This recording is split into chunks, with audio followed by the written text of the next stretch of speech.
ఈ సీజన్లోకి వచ్చాం. క్రిస్మస్ సీజన్లో ఉన్నాం మనం. ఇంచుమించుగా ఆల్రెడీ స్టార్ట్ అవుతుంది. అమ్మా సీజన్ క్రిస్మస్ సీజన్లో ఉన్నాం. సరే, ఇంతకీ క్రిస్మస్ మీద సరైన అవగాహన మనకి ఉండాలి. ప్రపంచమంతా క్రిస్మస్ సెలబ్రేట్ చేసుకుంటున్న ఈ రోజుల్లో మనం ఎలా క్రిస్మస్ను సెలబ్రేట్ చేసుకోవాలి, క్రిస్మస్ అంటే ఏంటి, ఇలాంటి విషయాలన్నీ కూడా ఒక అవగాహనలోకి రావాలి.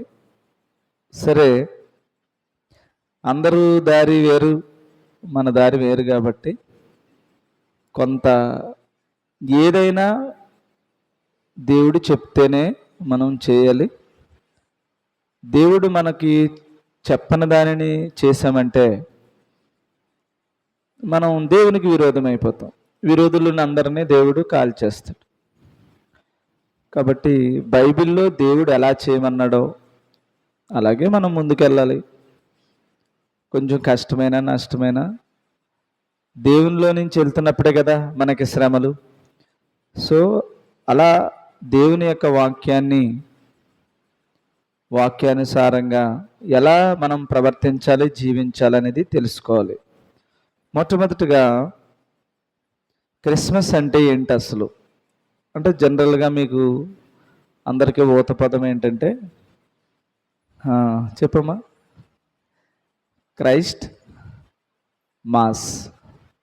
క్రిస్మస్ అంటే జనరల్గా ఏం చెప్తాం, క్రీస్తుని ఆరాధించటం అంటారు. మరి అది ఎలాగా వాళ్ళకి వచ్చిందో నాకు తెలియదు, కానీ ఆ మాట పదే పదే అంటారు. క్రిస్మస్ అంటే క్రీస్తుని ఆరాధించటం అని. క్రీస్తుని ఆరాధించటం బాగుంది, కానీ క్రిస్మస్ అనే మాటకి ఆరాధించటం అనేది మాత్రం కొంచెం కష్టంగా ఉన్నా అదే అందరిలోకి వచ్చేసింది. కాబట్టి దాన్ని కొంచెం మనం అనుకూలంగా మార్చుకునేలాగా ఇంకా లోతుల్లో కొన్ని విషయాలు మనం పరిశీలించేద్దాం. అప్పుడు క్రైస్ట్ మాస్ అనే రెండు పదాలు అవి కదా. క్రైస్ట్ అంటే ఏంటమ్మా? క్రైస్ట్ అంటే క్రీస్తు కదా. క్రీస్తు అంటే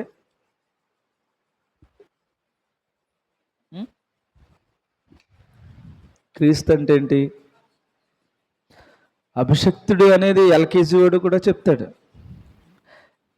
మనం ఇంకా ఎదుగుతున్న సంఘం కదా. అభిషక్తుడు అంటే అందరూ ఇంచుమించుగా దేవుని పని చేసేవాళ్ళు అభిషేకం పొందిన వాళ్ళే కదా. ఏ పని అయినా దేవుని పని అయితే అది తప్పకుండా అభిషేకంతోనే జరుగుద్ది. అది ఎలాగంటారా, ఇశ్రాయేలు ప్రజల్ని నడిపించడానికి మోషేని అభిషేకించినట్టు, తర్వాత అహరోను, తర్వాత దావీదు, సౌలు, వీళ్ళందరూ అభిషేకించబడిన వాళ్ళే కదా. మరి అభిషేకం అనే మాటకి అర్థం ఏంటంటే క్రీస్తు అని. అవన్నీ ఛాయలో ఛాయ్ అంటే ఏంటి? ఒరిజినల్ వచ్చేదాకా డూప్లికేట్ని అలా యేసుప్రభు వచ్చేదాకా ధర్మశాస్త్రాన్ని పెట్టినట్టు మోషే వెళ్ళి పైకి వెళ్ళి 10 ఆజ్ఞలు తెచ్చిచ్చి, నేను కదరా బాబు, తండ్రి దగ్గర నుంచి దేవుని దగ్గర నుంచి మొత్తం ఆ వాక్యమే ఆయన పేరు, ఆయన వస్తాడని ఒక రుజువుగా ముందు మోషేని చిన్నగా ఒక ఛాయలో అభిషేకించాడు. ఆ తర్వాత ఇంకా అక్కడి నుంచి అందరినీ అభిషేకించుకుంటూ వచ్చాడు. ఇవన్నీ యేసు ప్రభువుకి సూచికగా ఉన్నాయి. ఇవన్నీ పాత్రలు ఎవరిని చూపిస్తాయి? యేసు ప్రభువునే చూపిస్తాయి అన్నమాట. అందుకని మీరు యేసు నామం దగ్గర నేర్చుకున్నారు కదా, యెహోషువ అన్న, అన్నీ కూడా యేసు అనే పేరే, రక్షించేవాడనే అర్థం. రక్షించేవాడంటే మోషే అక్కడ ఇశ్రాయేలు ప్రజల వరకు మాత్రమే, దావీదు ఏ ప్రాంతానికి రాజు అక్కడ మాత్రమే, యెహోషువ ఆ ప్రాంతానికి మాత్రమే. వచ్చే నిజమైన యేసు ప్రపంచానికి లోక రక్షకుడుగా ఉన్నాడు. ఒరిజినల్ అది. మిగతా అన్నీ చూడండి, హేరోదు మహారాజు ఒరిజినల్ అప్పుడప్పుడు క్రిస్మస్లో కనపడతారు చూసారా, అది ఇక్కడ మనకి డూప్లికేట్ అంతే. ఎవరు అక్కడ అనగానే మనం హేరోదు మహారాజు అనుకుంటాం, కానీ నిజానికి హేరోదు మహారాజు కాదు ఆ పాత్ర. అలాగే బైబిల్లో కూడా దేవుడు ఎంత గొప్పగా బైబిల్ని రాశారంటే ప్రతి పాత్ర ముందు మనకి తెలియపరుస్తూ అప్పుడు ఒరిజినల్ పాత్ర వచ్చింది. అలాగే క్రీస్తు విషయంలో కూడా అంతే, క్రీస్తు విషయంలో కూడా అంతే. అలా అభిషేకించుకుంటూ ఏ స్థాయికి వచ్చిందంటే అభిషేకం ఇంకా చివరికి ఏమా సంఘ పెద్దల్ని కూడా అభిషేకించి పరిస్థితి వచ్చింది. అంటే వీళ్ళ బుల్లు అనమాట. అంటే మాట క్రీస్తు మాట ఇలాగ పెట్టొచ్చా అంటే అక్కడ దేవుడు చెప్పే పని చేస్తున్నాడు కనుక దేవుని సేవకుడు. అలా అలా అభిషేకం అనే పదం దేవుని పని ఎవరు చేసినా వారిని దేవుని పని నిమిత్తం అభిషేకించుకుని అక్కడ పని జరిగిస్తూ ఉంటాడు. ఎవడ అభిషేకంతోనూ? దేవుని అభిషేకంతో. దేవుని పేరు పెట్టారు గనక దేవుని వాడు అన్నట్టు, అంతే తప్ప ఒరిజినల్ కాదు మనం. అలాగే యేసు ప్రభువుని అప్పుడు నిజంగా ప్రపంచానికే అభిషక్తుడు. ఆ పాత్రలో ఎన్ని ఉంటాయంటే యాజకుడు ఆయనే, ప్రధాన యాజకులు చాలామంది ఉన్నారు, అప్పటికి చాలామంది ఉన్నారు. ఇక ఈయన వచ్చాక ఇంకా వాళ్ళందరూ ఉండరు అనమాట. ప్రధాన యాజకులు ఉండరు, ఏముండరు. ఇంకొచ్చేసాడు, ఒరిజినల్ పాత్ర వచ్చింది, రక్షకుడు వచ్చేసాడు, ఇంకా పాత్రలన్నీ పోతాయి. రక్షకుడు, ప్రధాన యాజకుడు, ఇంకా ఆయనకి ఏమున్నాయమ్మా? గొర్రెపిల్ల, లోక పాపములను మోసుకుని పోయే దేవుని గొర్రెపిల్ల, నిన్ను పోషించేవాడు. మొత్తం ఎన్నైతే దేవుని పాత్రలుగా ఈ లోకములో ఛాయలో చేశారో అవన్నీ చేసి ఒకటిలోనే వచ్చేసాయి. రాజు అంటే ఒక పనే చేసేవాడు, పరిపాలించి వాళ్ళ ప్రజలకి ఏదో. మరి ఈయనైతే ప్రధాన యాజకుడు, ఈయన అన్నీ ఈయనే, మొత్తం ఏముందో అన్నీ ఒక పాత్రలో ఇమిడిపోయాయి అన్నమాట. అలా ఇమిడిపోయే పాత్రే క్రీస్తు. అలా మనం క్రీస్తు అనే పాత్రని అలా చూసుకో, అంటే క్రీస్తు అనగా అభిషక్తుడు వచ్చేస్తుంది. అంటే అలా ఉండడం వల్ల ఆ అర్థం మనకు తెలియదు. అప్పుడు ఈ అభిషక్తుడు అంటే ఇలా ఈయన ఇంత గొప్పవాడా అని మీకు అర్థమవుతుంది అన్నమాట. సో అలా క్రీస్తు అనే మాటని దేనికి గురించి అడిగిన క్రైస్ట్ మాస్ అనేటువంటి పదాల్లో క్రైస్ట్ అంటే ఇప్పుడు అభిషక్తుడు. ఎలాంటి అభిషక్తుడు అంటే ఇప్పుడు వరకు చెప్పిన తాత్పర్యం అంతా చాలా విషయం, అది 4-5 రోజులు చెప్పుకోవాల్సిన పాత్ర. అది ఒక సింపుల్గా ఒక పాత్రలో చిన్న మాటలో చెప్పాను మీకు. క్రైస్ట్ అంటే అది మాస్. అలాంటి క్రైస్ట్ని మాస్ అంటే ఏంటి? స్పెల్లింగ్ ఏంటి? MAS mass. మీ దగ్గర మొబైల్లో ఉంటాయి కదా, ఒకసారి MAS మాస్ అనే పదాన్ని గూగుల్ సెర్చ్ చేయండి, ఒకవేళ ఎవరి దగ్గర ఉంటే. మొబైల్ ఉన్నాయమ్మా అందరూ? అంత మంచి వాళ్ళు మీరు. అయితే మాస్ అంటే MAS మాస్ అనే పదం మీకేమీ కనిపించదు డిక్షనరీలో కానీ ఎక్కడ కూడా చూడమ్మా. నెట్ ఉందా మీ ఊర్లో? మంచి నెట్ మంచి అవైలబుల్గా ఉంటుంది కాబట్టి చూడు, ఈ లోపల కొట్టు MAS మాస్ అనే పదం డిక్షనరీలో కానీ ఎక్కడ ఉండదు. అప్పుడు మరి ఎలా MASS మాస్ ఉంటుంది, కానీ స్పెల్లింగ్ అది కాదు కదా. MAS మాస్ అంటే మాత్రం అప్పుడు అర్థం ఏంటి? ఇదిగో మీరు అందరూ మాస్, అందరూ కలిపి గుంపుగా ఎక్కువ క్రౌడ్ని, ఎక్కువ సమూహాన్ని మాస్ అంటాం. ఇంకా ఎన్నెన్నో ఉన్నాయి. కానీ రోమన్ క్యాథలిక్ లాంగ్వేజ్ ప్రకారం ప్రభురాత్రి భోజనాన్ని మాస్ అంటారు. సో ఆ పదంలో ఒకవేళ మనం దాన్ని ఇమిడ్చుకుంటే అప్పుడు ప్రభురాత్రి భోజనం అవుతుంది. ప్రభురాత్రి భోజనం అయితే యేసు ప్రభువుని ఆరాధించటం అనే ఆ పదాన్ని అలాగ మనం కలుపుకుని తెచ్చుకుంటే ఎక్కడన్నా అవుతుంది. కానీ అంత లోతుగా మనం ఆలోచన చెయ్యాలి. ఇంతకీ కనిపించిందమ్మా MAS మాస్ అనే పదం? వచ్చిందా రాలేదా? నెట్లేదా? వచ్చిందమ్మా, రావట్లేదా? అది సిగ్నల్ లేదని తేల్చారు వాళ్ళు. పునః చెప్పొచ్చు కదా, చెప్పట్లేదు.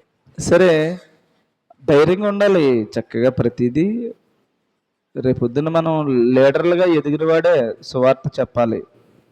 నీ స్థాయిలో చెప్పగలిగే స్థాయి ఉండాలి. ఎప్పుడైతే ఒకటి నేర్చుకున్నామో ఇంకొకటికి చెప్పేలా ఉండాలి. నేర్చుకుని నువ్వు కొంచెం కింద ఎట్టుకున్నావు అనుకో, పనికిరాదు. నీ దీపం కూడా ఆరిపోద్ది. ఒకసారి కొంచెం కింద ఎట్టి చూడండి.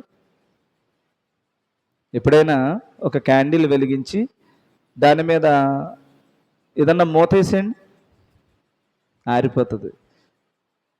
అందుకనే సిమ్లి లాంటి దాన్ని కూడా దానికి పైన ఏముంటుంది, గాలి వెళ్ళడానికి ఉంటుంది. గాలి అనేది లేకపోతే అది ఆరిపోద్ది.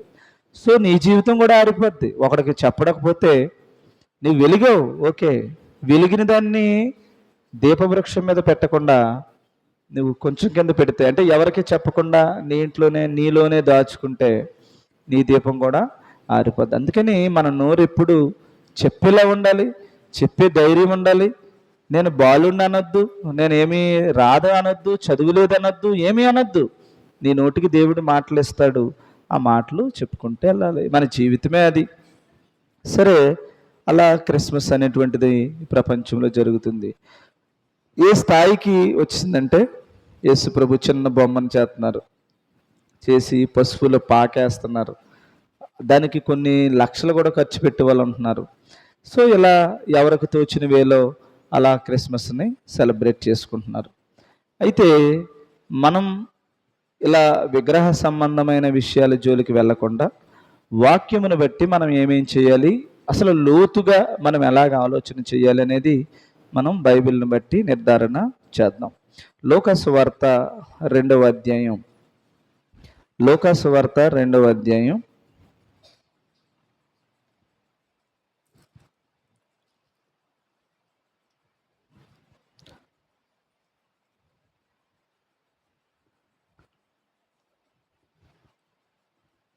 ప్రజలందరికీ కలగబోవు మహా సంతోషకరమైన అనే మాటలో మనం 2వ అధ్యాయం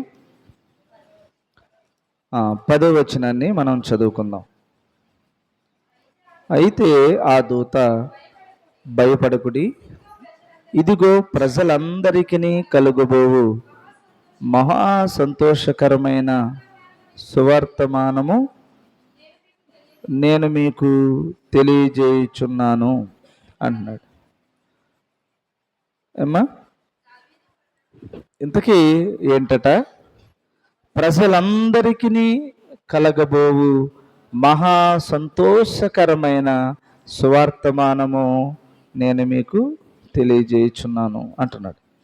ఇది ఒక ఇన్ఫర్మేషన్ మనకి. ఆనాడు యేసు ప్రభు పుట్టిన తర్వాత మరి ఇంతకీ చెప్తున్నది ఎవరు?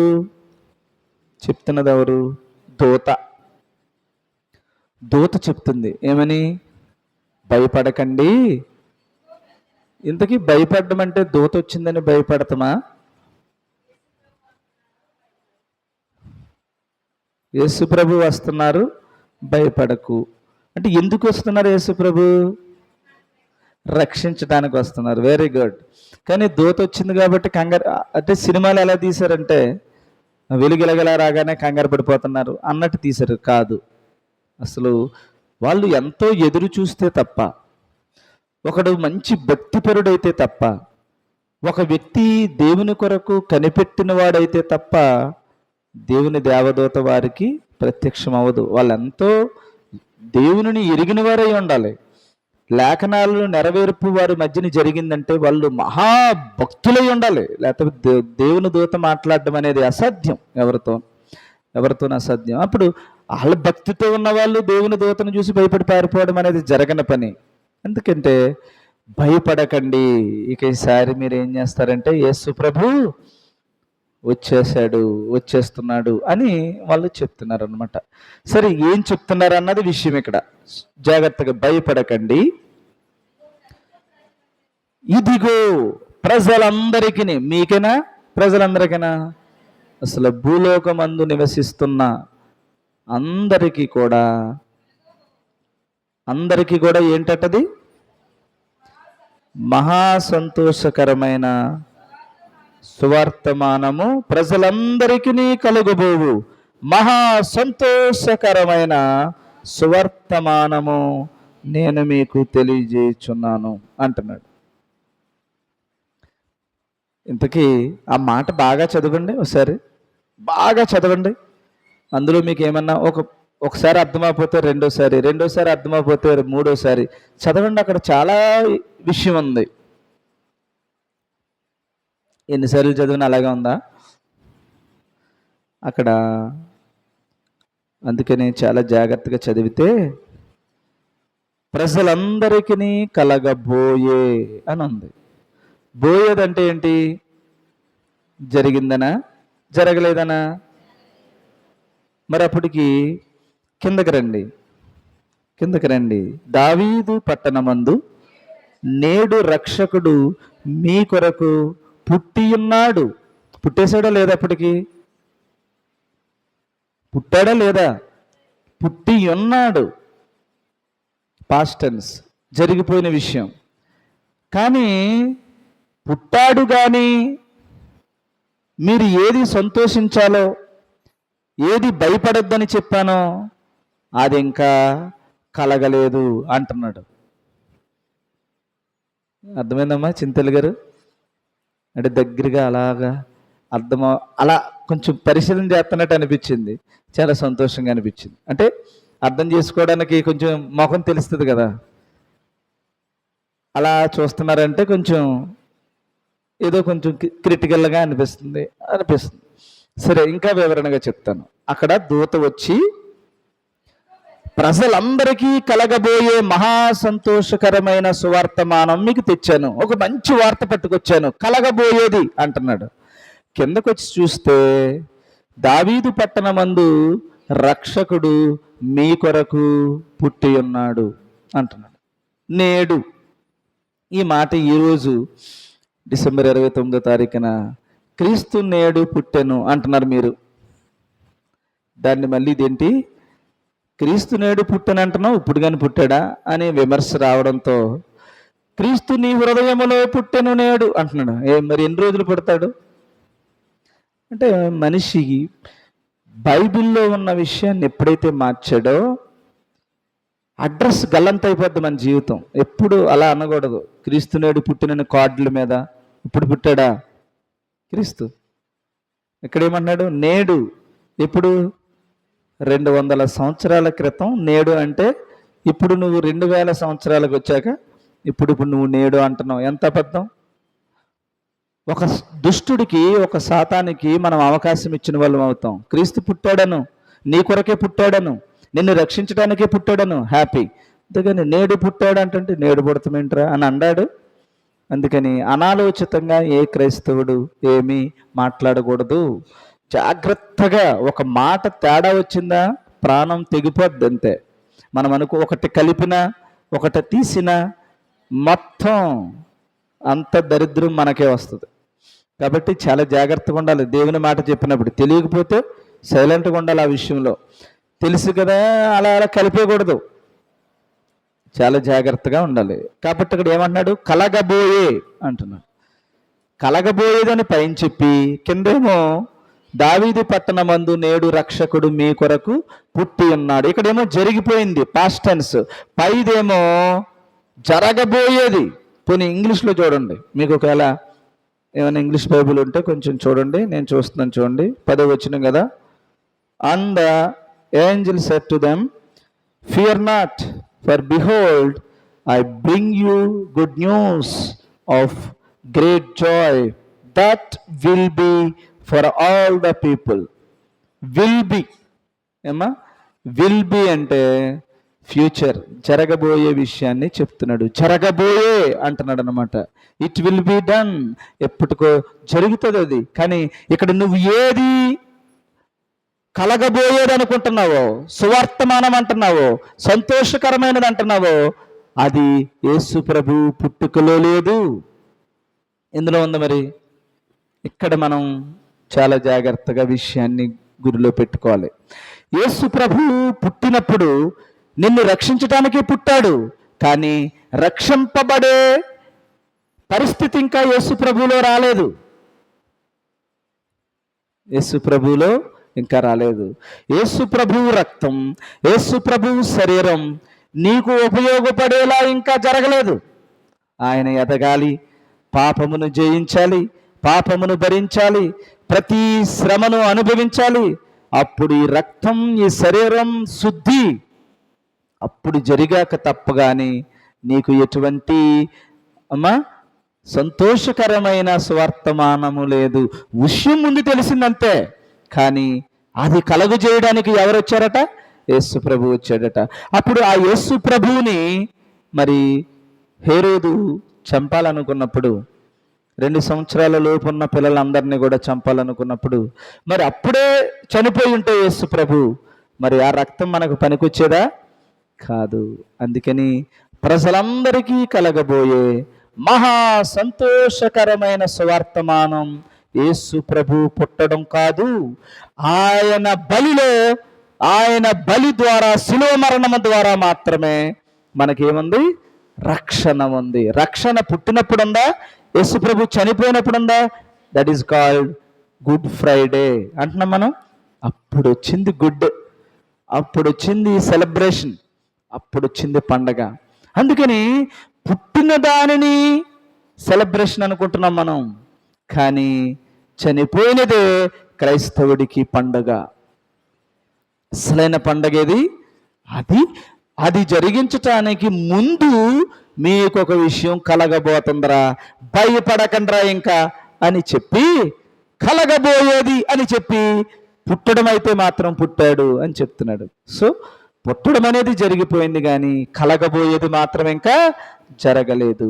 ఏమా నా మాట అర్థమవుతుందా? ఇప్పుడు కలగబోయేదాన్ని ఆయన సాధించినప్పుడు నీకు నాకు వస్తుంది. అప్పుడు వస్తుందన్న దగ్గర ఎవరికి వస్తుంది అన్నది విషయం కదా. ఇది అర్థమైందమ్మా? విషయం అర్థమైంది? ఇంకా చెప్పనా? కలగబోయేది ఒకటి ఉంది. ఇప్పుడు కలిగిందా లేదా? ఇప్పుడు కలిగిందా? ఇంకా మనం పుట్టినరోజు చేసుకుందామా? ఇప్పుడు నువ్వు పుట్టావమ్మా, పుట్టినరోజు చిన్నప్పుడు హాస్పిటల్లో పుట్టావు, హాస్పిటల్లో మళ్ళీ వెళ్దామా? చిన్నప్పుడు. ఇప్పుడు పుట్టినరోజు చేసుకుంటున్నారు, మీరు వస్తున్నారు, కేక్ కటింగ్ అది చేస్తున్నారు. మీకు ఒక చిన్నప్పుడుది ఉంటుంది కదా, పుట్టినప్పుడు ఫోటో ఒకటి తెచ్చి ఉయ్యాల్లో వేసి హ్యాపీ బర్త్డే టు యూ అంటావా? ఎందుకంటే ఇప్పుడు నువ్వు పెరిగావు, పెద్దదాని అయ్యావు. అందుకని పెద్ద అయిన తర్వాత పుట్టినరోజు జరుపుకుంటున్నాం. అలా యేసు ప్రభు దగ్గరికి వచ్చేసరికి మాత్రం ఏదో ఒక పాక, ఒక పుట్టినరోజు సెటప్, గెటప్ ఇలా వేస్తున్నాం. సరే, వేసేది వాళ్ళందరికీ గుర్తు చేయడానికో ఏదో అలా అనుకుంటే పర్వాలేదేమో, కానీ ఇంకా నువ్వు బాలుడుగానే యేసు ప్రభువును చూస్తే, నీ కొరకు పుట్టాడు, నీ కొరకు బలి అయిపోయాడు, నీకు ఒక రక్షణ తెచ్చాడు, ఆ రక్షణను సంపాదించడానికి అర్థం మానేసి ఇంకెంతసేపు నువ్వు ఇక్కడే కూర్చుంటే నీకు ఎప్పుడు వచ్చేది రక్షణ? వచ్చాడు, నీ కొరకు చనిపోయాడు, ఇప్పుడు నిన్ను చేయమన్న భాగం మీరందరూ కూడా బాగా గుర్తుపెట్టుకోవాలి. అలా చెప్తూ ఏమంటున్నాడంటే, ఇప్పుడు వాళ్ళు యేసు ప్రభువు పుట్టిన తర్వాత, అప్పుడు మత్తయి సువార్త 2వ అధ్యాయంలోనే ఎవరు వచ్చారు? తూర్పు దేశపు జ్ఞానులు.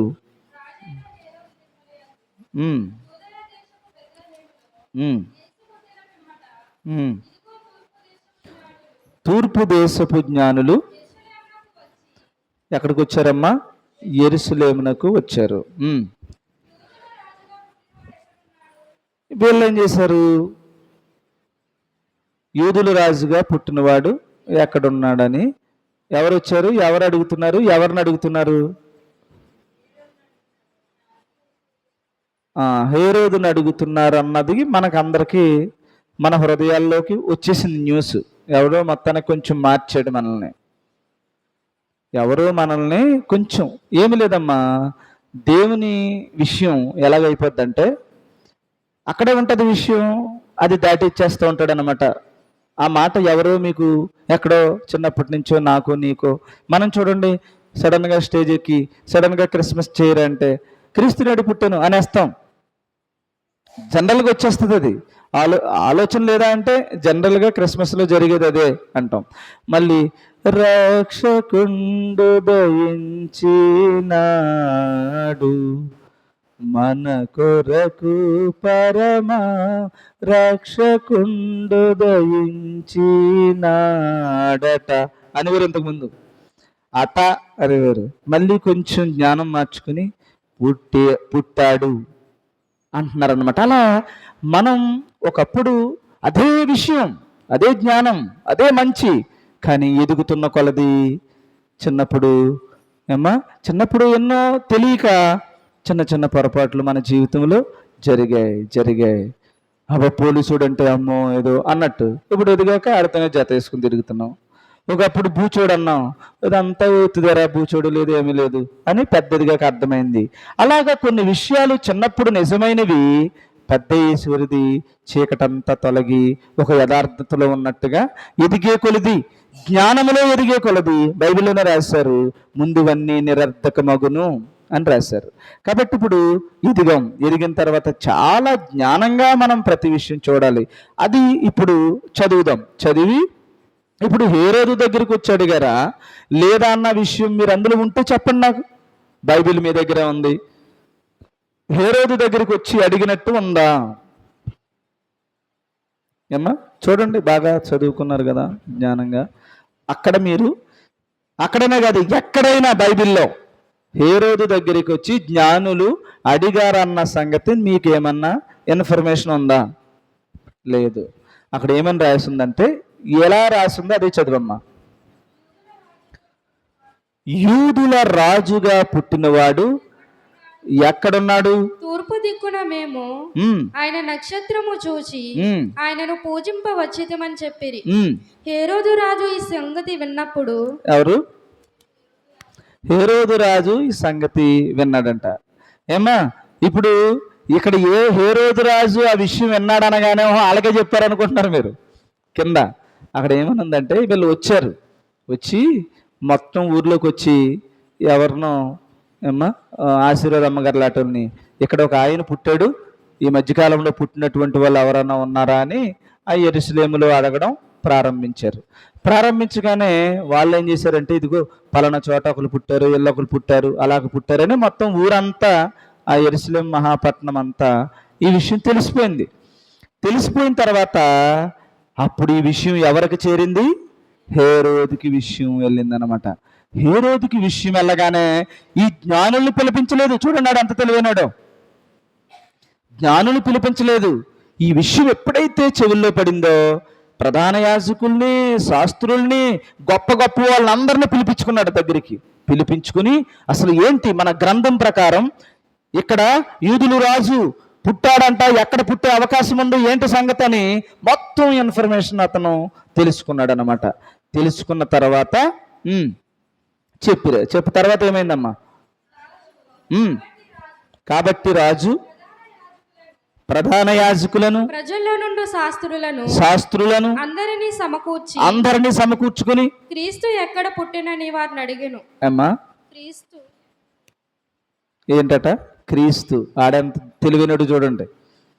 రాజు గురించి ఏమో వాళ్ళు ఎదుగుతున్నారు. అక్కడ ఇతను అంటున్నాడు క్రీస్తు ఎక్కడ పుట్టాడు అంటున్నాడు. చూడండి ఆడికి ఎంత ఇన్ఫర్మేషన్ తెలుసు. మీరు హేరోదు రాజు అంటే చిన్నోడు అనుకుంటున్నారు మీరు. రాజు అంటే ఏమనాలి? ఇతను రాజు ఎక్కడ పుట్టాడు అని అడగాలి. అడగట్లేదు, క్రీస్తు ఎక్కడ పుట్టాడు అని అడుగుతున్నాడు. క్రీస్తు అంటే ఇందాక నేను చెప్పిన విషయం. ఎవడైనానండి ఈ లోకములో రాజు అవ్వాలంటే పుట్టుకుతోనే రాజు అయినాడు ఎవడని ఉంటాడండి ఈ ప్రపంచంలో? ఎప్పుడైనా ఏ రాజవంశమైనా తీసుకోండి. రాజు దావీదు పుట్టిన కొన్ని రోజులకి అతన్ని రాజుగా అభిషేకించారు.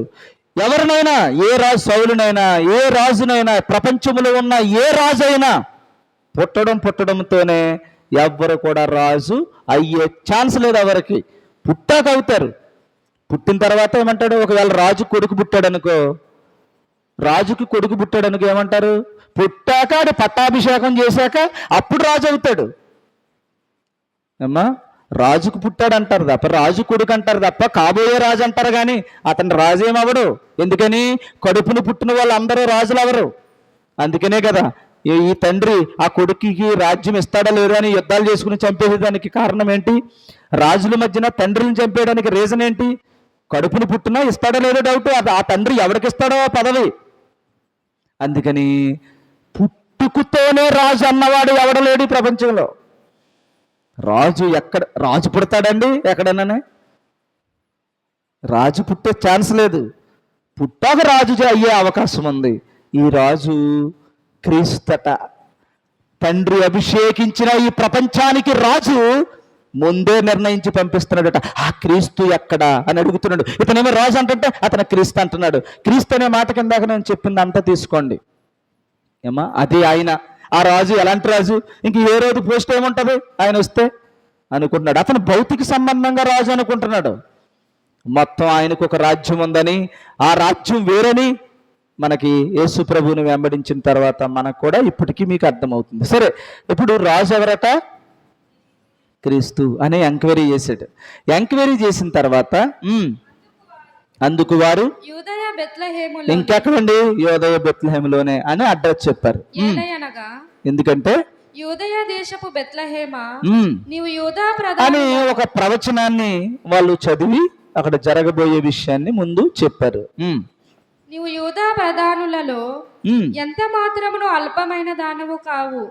ఇశ్రాయేలును నా ప్రజలను పరిపాలించు అధిపతి నీలో నుండి వచ్చును అని ప్రవక్త ద్వారా వ్రాయబడి ఉన్నదని వాళ్ళు చెప్పారు. అంతటా హేరోదు ఆ జ్ఞానులను రహస్యముగా పిలిపించాడు. ఎవరిని? అది ఇప్పుడు వచ్చారు. ఇప్పుడు రహస్యంగా, మళ్ళీ పబ్లిక్ గా పిలవలేదు వాళ్ళని. ఎలా పిలిపించాడట? రహస్యముగా జ్ఞానులను పిలిపించాడు. కానీ మనం చిన్నప్పటి నుంచి ఏమి నేర్చుకున్నాం? వీళ్ళు వెళ్ళారు, జ్ఞానులు హేరోదుని అడిగారు. హేరోదు అడిగితేనేమో వీళ్ళు ఎలా చేశారు, అందుకని అందరిని చంపించి, ఇలాగ ఒక స్టోరీ మనకు నేర్చుకున్నాం. ఇప్పుడు పిలిపించారు, ఇప్పుడు వచ్చారు జ్ఞానులు. ఇప్పుడు వచ్చిన తర్వాత అప్పుడు వాళ్ళతో ఎప్పుడు పుట్టింది నక్షత్రం, దాని సంగతి ఏంటి, అక్కడి నుంచి పుట్టినప్పటి నుంచి అక్కడ పుట్టిందంటే ఇక్కడ జరిగింది ఏంటి, ఇవన్నీ లెక్కలు వేసుకున్నాడు అనమాట అతను. మళ్ళీ ఏం చెప్పాడు తెలుసా? మీరు వెళ్ళి వెతకండి, మీకు దొరికిన తర్వాత అప్పుడు నాకు చెప్పండి, నేను కూడా వచ్చి పూజిస్తాను అని చెప్పాడు. ఇదంతా లోపల ఒకటి బయటకు ఒకటి యాక్ట్ చేస్తున్నాడు అనమాట హేరోదు. సరే, పూజిస్తాను అని చెప్పాడు. వీళ్ళేమో ఏం చేస్తున్నారు? పూజ చేస్తున్నారు. పూజ ఎలా చేస్తున్నారో చూడండి. వారు ఆ నక్షత్రమును చూచి అత్యానంద భరితులై ఇంటిలోనికి వచ్చి తల్లి అయిన మరియాను ఆ శిశువును చూచి సాగిలపడి ఆయనను పూజించి తమ పెట్టెలు విప్పి బంగారమును సాంబ్రాణిని బోలమును కానుకలుగా ఆయనకు సమర్పించిరి. ఏంటమ్మా ఇవి? ఏంటంట?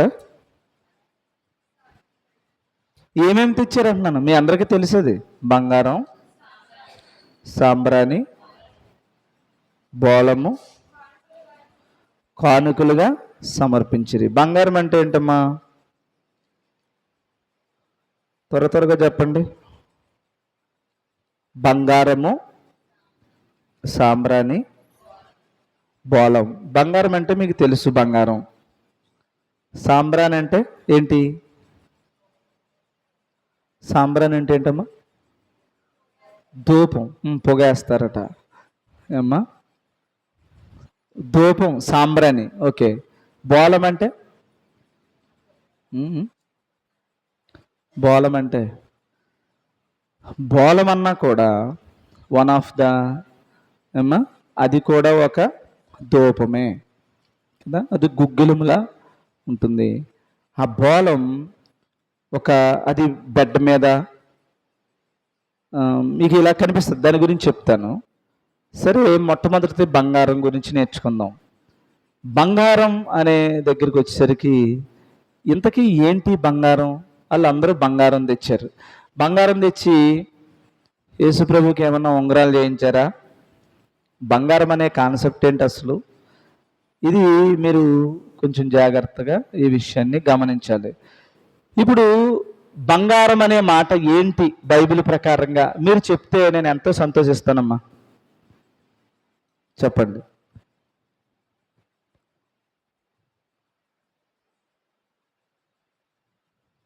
బంగారం అనే మాట మీకు తెలిసిన దాంట్లో చెప్పండి. అలాగే అందరూ బంగారం కొనుక్కునే వాళ్ళే కాబట్టి అమ్మా చెప్పండి. బంగారం అనే మాటకి ఏంటమ్మా? అక్కడ బంగారంతో పోల్చాడు. నువ్వు చెప్పింది పేతురు మొదటి పత్రిక, మొదటి పేతురు 1వ అధ్యాయం 28 7వ వచనంలో ఉంది ఈ విషయం. సరే, అది అలా పెట్టండి. అది అక్కడ ఒక దాంతో కంపేర్ చేసి ఒక విషయం చెప్పాడు కదా. బంగారము ఎలా శుద్ధి అవుతుంది? అగ్ని పరీక్షతో శుద్ధి అవుతుంది. అలాగే దానికంటే విలువైన నీవు, ఇప్పుడు బంగారం కంటే విలువైనవాడివే కదా నువ్వు, బంగారము కంటే విలువైన నీ బ్రతుకు కూడా అలాగే శ్రమలతో శుద్ధి చేస్తే అప్పుడు నువ్వు బంగారం కంటే గొప్పడు అవుతావు అన్నాడు. మరి అక్కడ బంగారాన్ని దేవుడు కోరుతున్నట్టేమి లేదే? కోరుతున్నట్టుందా? ఉందమ్మా? లేదు. కానీ బంగారముతో కంపేర్ చేశాడు శుద్ధి అవ్వడం అనే విషయం దగ్గర. సో అదొక కంపారిజన్. సరే, మనకు తెలిసిన భాషలో బంగారం ఏది? ఇంకా ఏంటి బంగారం? సొలొమోను దేవాలయం బంగారం, ఇంకా బంగారం దేవుని మందస్సము బంగారం, ఏమ్మా తుమ్మకర్రలు, ఇవన్నీ బంగారు ప్లేట్లు, ఇవన్నీ మీకు తెలుసు కదా. బంగారాన్ని ప్రధానమైనటువంటి ఒక పాత్రగా పాత నిబంధన నుంచి కూడా బంగారాన్ని ఉపయోగించారు. ఇంతకీ ఆ బంగారం అంటే ఏంటో బంగారు కొండలైన మీరు చెప్పాలి. అంటే మీ అవగాహనలో చెప్తే మనం ఏమీ లేదమ్మా ఇందులో, నా స్వార్థం కానీ మీ స్వార్థం కానీ ఏం కాదు. మనకి దేవుడు ఒక మార్గాన్ని చెప్పాడు గ్రంథంలో. ఇది ఒకటే ఆధారం మనకి, ఇంకేమీ మిగతా అన్నీ. మనిషికి ఏముందండి? నాలుక, ఈ నరంలోని నాలుక అంటారు కదా, దీనికి కుదురుండదు. ఇది ఒకటి చేయరా అంటే 10 చేస్తుంది. ఎవడనట చూసిరారా అన్నాడంట, అంతే. చూసిరారా అన్న మా పనికి మొత్తం కాల్ చేసి వచ్చాడంట. అది ఏం చెప్పాడు? అది మాత్రమే చెయ్యాలి. ఇప్పుడు నేను పాస్టర్ గారిని, ఇప్పుడు మీరు ఏదో నన్ను ప్రశ్న అడిగారు, రాలేని దాన్ని రాలేదని చెప్పాలి, వస్తే వచ్చని చెప్పాలి. ఇక్కడ ఎవడు పరిపూర్ణమైన జ్ఞానం బైబిల్ ఎవరికి అర్థమవుతుంది? దేవుడు ఇస్తే అర్థమవుతుంది, అర్థం కాకపోతే అర్థం కాలే వరకు దేవుడిని అడిగి నేర్చుకోవాలి ఎవడైనా. మేము కూడా ట్రైనింగ్ అయినప్పుడు కానీ నేర్చుకున్నది మొత్తం ఒక ఏం బైబిల్ ఏమి చెప్పరు, పరిపూర్ణమైన ఒక అవగాహన కలిగిస్తారు అంతే. నీ కష్టంతోనే బైబిల్ నేర్చుకోవాలి. నియమించినటువంటి పరిధిలో అర్థమయిన తర్వాత నువ్వు కష్టపడి సాధించాలి. ఏదైనా ఒక్క ప్రసంగం ఏదైనా నేను నా అంతటి నేను చదివి మనం ముందు నేను నేర్చుకున్న జ్ఞానాన్ని బేస్ చేసుకుని చూసేదే, యాజ్ ఇట్ ఈజ్ కాదు. అర్థమవుతుందా? అలాగే బైబిల్ని మనం ఎవరైనా సరే కూర్చుని చదువుకుని జ్ఞానం నేర్చుకుని దేవుడు ఇస్తేనే వస్తుంది అసలు. అందుకని ఎవ్వరికి ఇట్టే బుక్ చదివినట్టు నావల్ చదువుతున్నట్టు చదివితే రాదు, ఎప్పటికీ రాదు. చదివితే అంత పోద్ది, ఏమి ఉండదు. భక్తి ఉంటేనే వస్తుంది, లేకపోతే రాదు. ఏమ్మా, నేను చదివాను, మీరు చదువుకున్నారు, మీరు చదువుకున్న వాళ్ళు ఉన్నారు, ఇందులో చక్కగా చదువుకున్నారు. అది కలగబోయేదన్నాడు, ఇదేమో పుట్టిందన్నాడు. రెండింటికి సంబంధం లేదని ఎప్పుడైనా కనపడిందా? కనపడలేదు. ఆ కలగబోయే మహా సంతోషకరమైన సువర్తమానం పుట్టడమే అనుకున్నాం అన్నాళ్ళు, కానీ పుట్టడం మహా కాదు, సంతోషకరమైన విషయం కాదు. యజ్ఞాన్ని జరిగించటానికి ఒకడు పుట్టాడురా, కలగబోయేది ముందుందరా అని ఇప్పుడు మనకు అక్కడ అదే విషయం ఎన్నోసార్లు చదివాం. కానీ దేవుడు ఈరోజు ఆ మనోనేత్రాన్ని మనకి తెరుస్తాడంతే. జ్ఞానం దేవునిలో ఉన్నప్పుడు మీరు ఎంత అదృష్టవంతులో. ఇప్పటికీ మేసాల మేలేసిన పాస్టర్ గారులకు కూడా కలగబోయేది అన్నాడు, చూసారా పుట్టాడు అంటారంతే. భక్తి లేనప్పుడు దేవునికి విరుద్ధమైపోతాం. అందుకనే నేనేం ప్రతి మాట విలువైనది, ప్రతి మాట జాగ్రత్తగా పరిశీలన చేయాలి. ఒక్కటి తప్పు చెప్పామా అయిపోయినట్టే. తప్పు తెలియకపోతే తెలియదని దేవుని దగ్గర కూర్చోవాలి. ఒక అతను నేను అడిగాను అనమాట, అప్పుడే పేపర్లో చదివి బ్రిస్క్ వాక్ అంటే ఏంటని అడిగాను.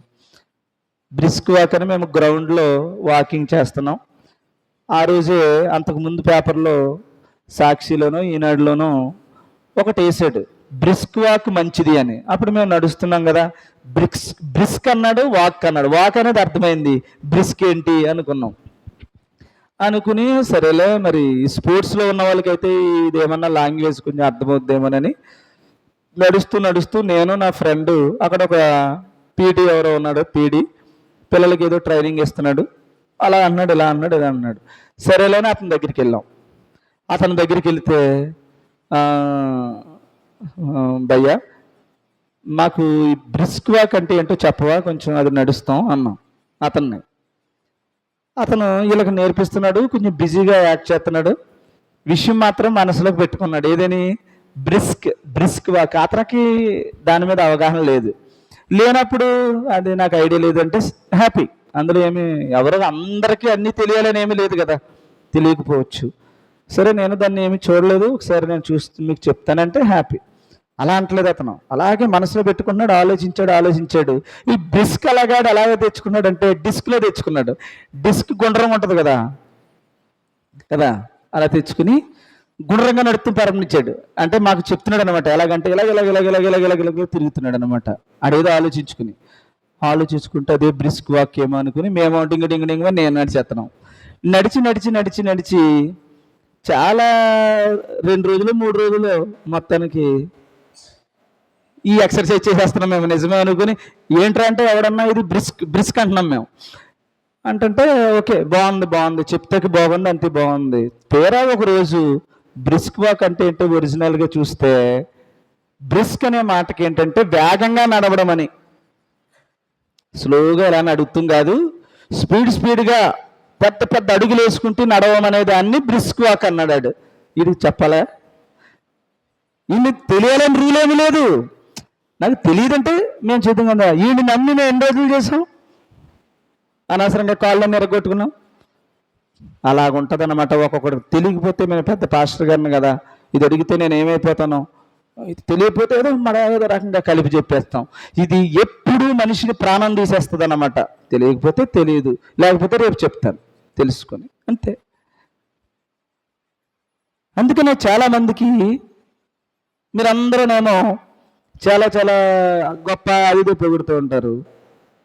పొగడడంలో డాక్టర్ గారండి అంటారు. మీరు ఎవరిని?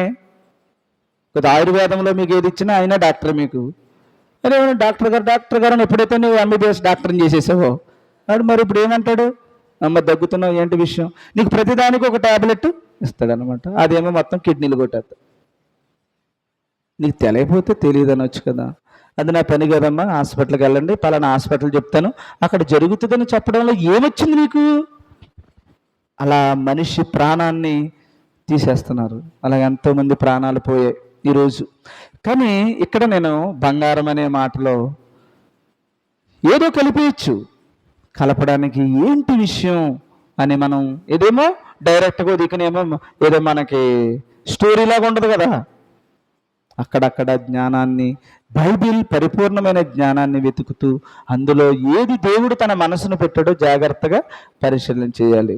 అప్పుడు అలా పరిశీలన చేస్తే ఒక విషయం అక్కడ మనకి తెలుస్తుంది. చూడండి, మొదటి నుంచి జరుగుతున్న విషయమే. మార్కు సువార్త 12వ అధ్యాయం 36వ వచనం. నేను మీ శత్రువులను పాదపీఠముగా ఉంచు వరకు నీవు నా కుడివైపున కూర్చుండుమని ప్రభువు నా ప్రభువుతో చెప్పెను. ఇదే విషయాన్ని దావీదు కూడా చెప్తున్నాడు. ఇదే విషయాన్ని దావీదు కూడా చెప్తున్నాడు అన్నమాట. ఏమని?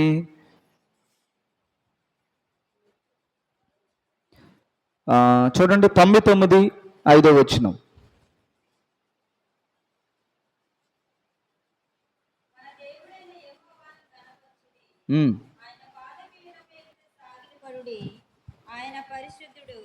ఆయన సింహాసమునకు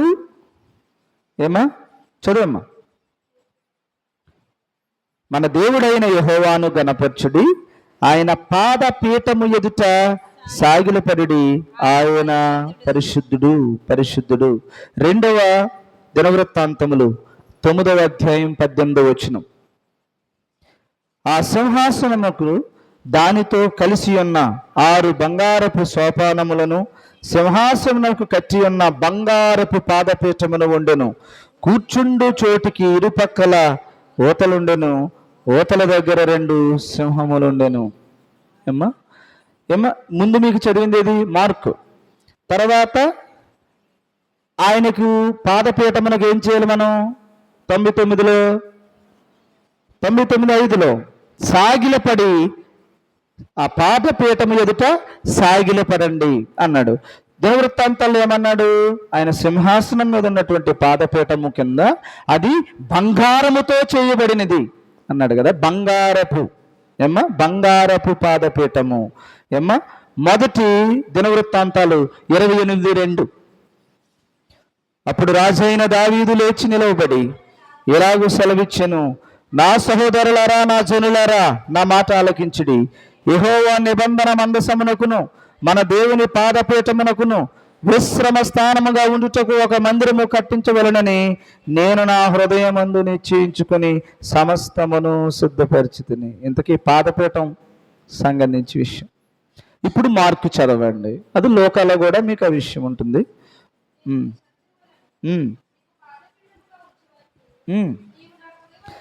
నేను నీ శత్రువులను నీకు పాదపీఠముగా ఉంచు వరకు నీవు నా కుడివైపున కూర్చుండుమని ప్రభువు నా ప్రభువుతో చెప్పును అని దావీదే పరిశుద్ధాత్మ వలన చెప్పెను. అసలు అప్పటికి ఇంకా యేసు ప్రభువు లేడు.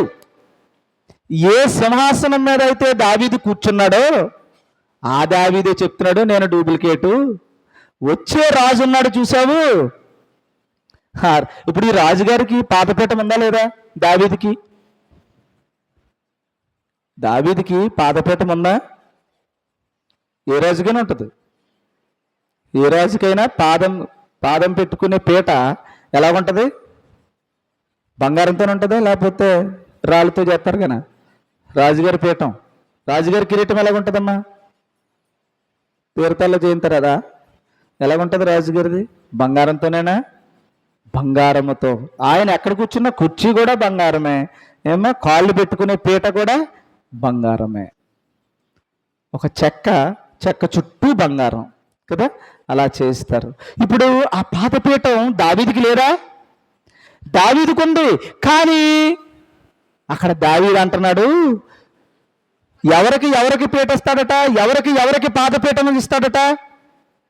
చదువు, ప్రభువు నా ప్రభువుతో చెప్పాను అని దావీదే చెప్పాడు. ప్రభువు నా ప్రభువుతో చెప్పడం ఏంటి? ఈయన ఒక ప్రభువు కదా. విషయం అర్థమవుతుందమ్మా మీకు? ఈయన ఎవరు? చైర్లో కూర్చుని ప్రభువు, లార్డ్, రాజు. అప్పుడు ఉన్నటువంటి రాజులందరూ కూడా ప్రభువులే కదా. ప్రభువులేనండి. నెబుకద్నెజరు ప్రభువు. ఎవరు? ఆయన పేరేం పేరు?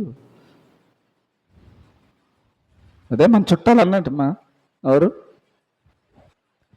రాజుగారు.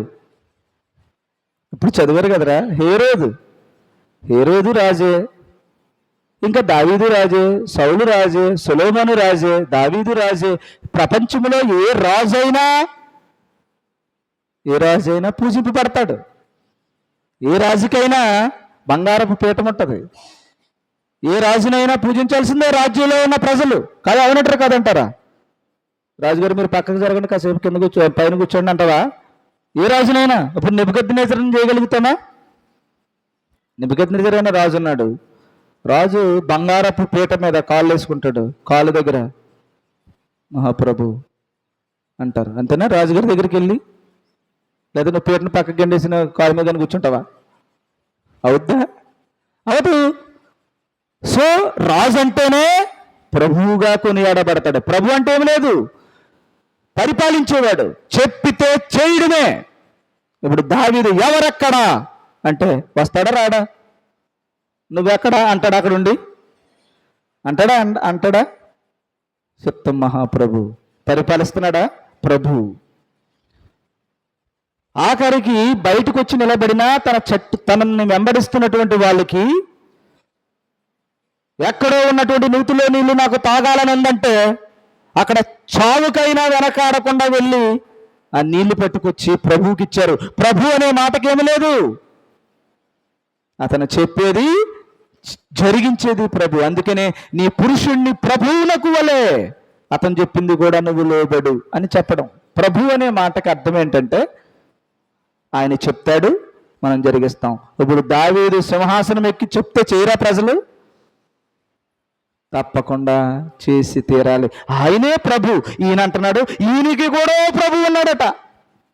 ఆ ప్రభు, నా ప్రభు ఇంకొక ప్రభువుతో చెప్తున్నాడు. అదేమన్నాడు ఎగ్జాక్ట్గా చెప్పండి, ఎగ్జాక్ట్గా చదవండి, చెప్పండి అంటున్నాను నేను.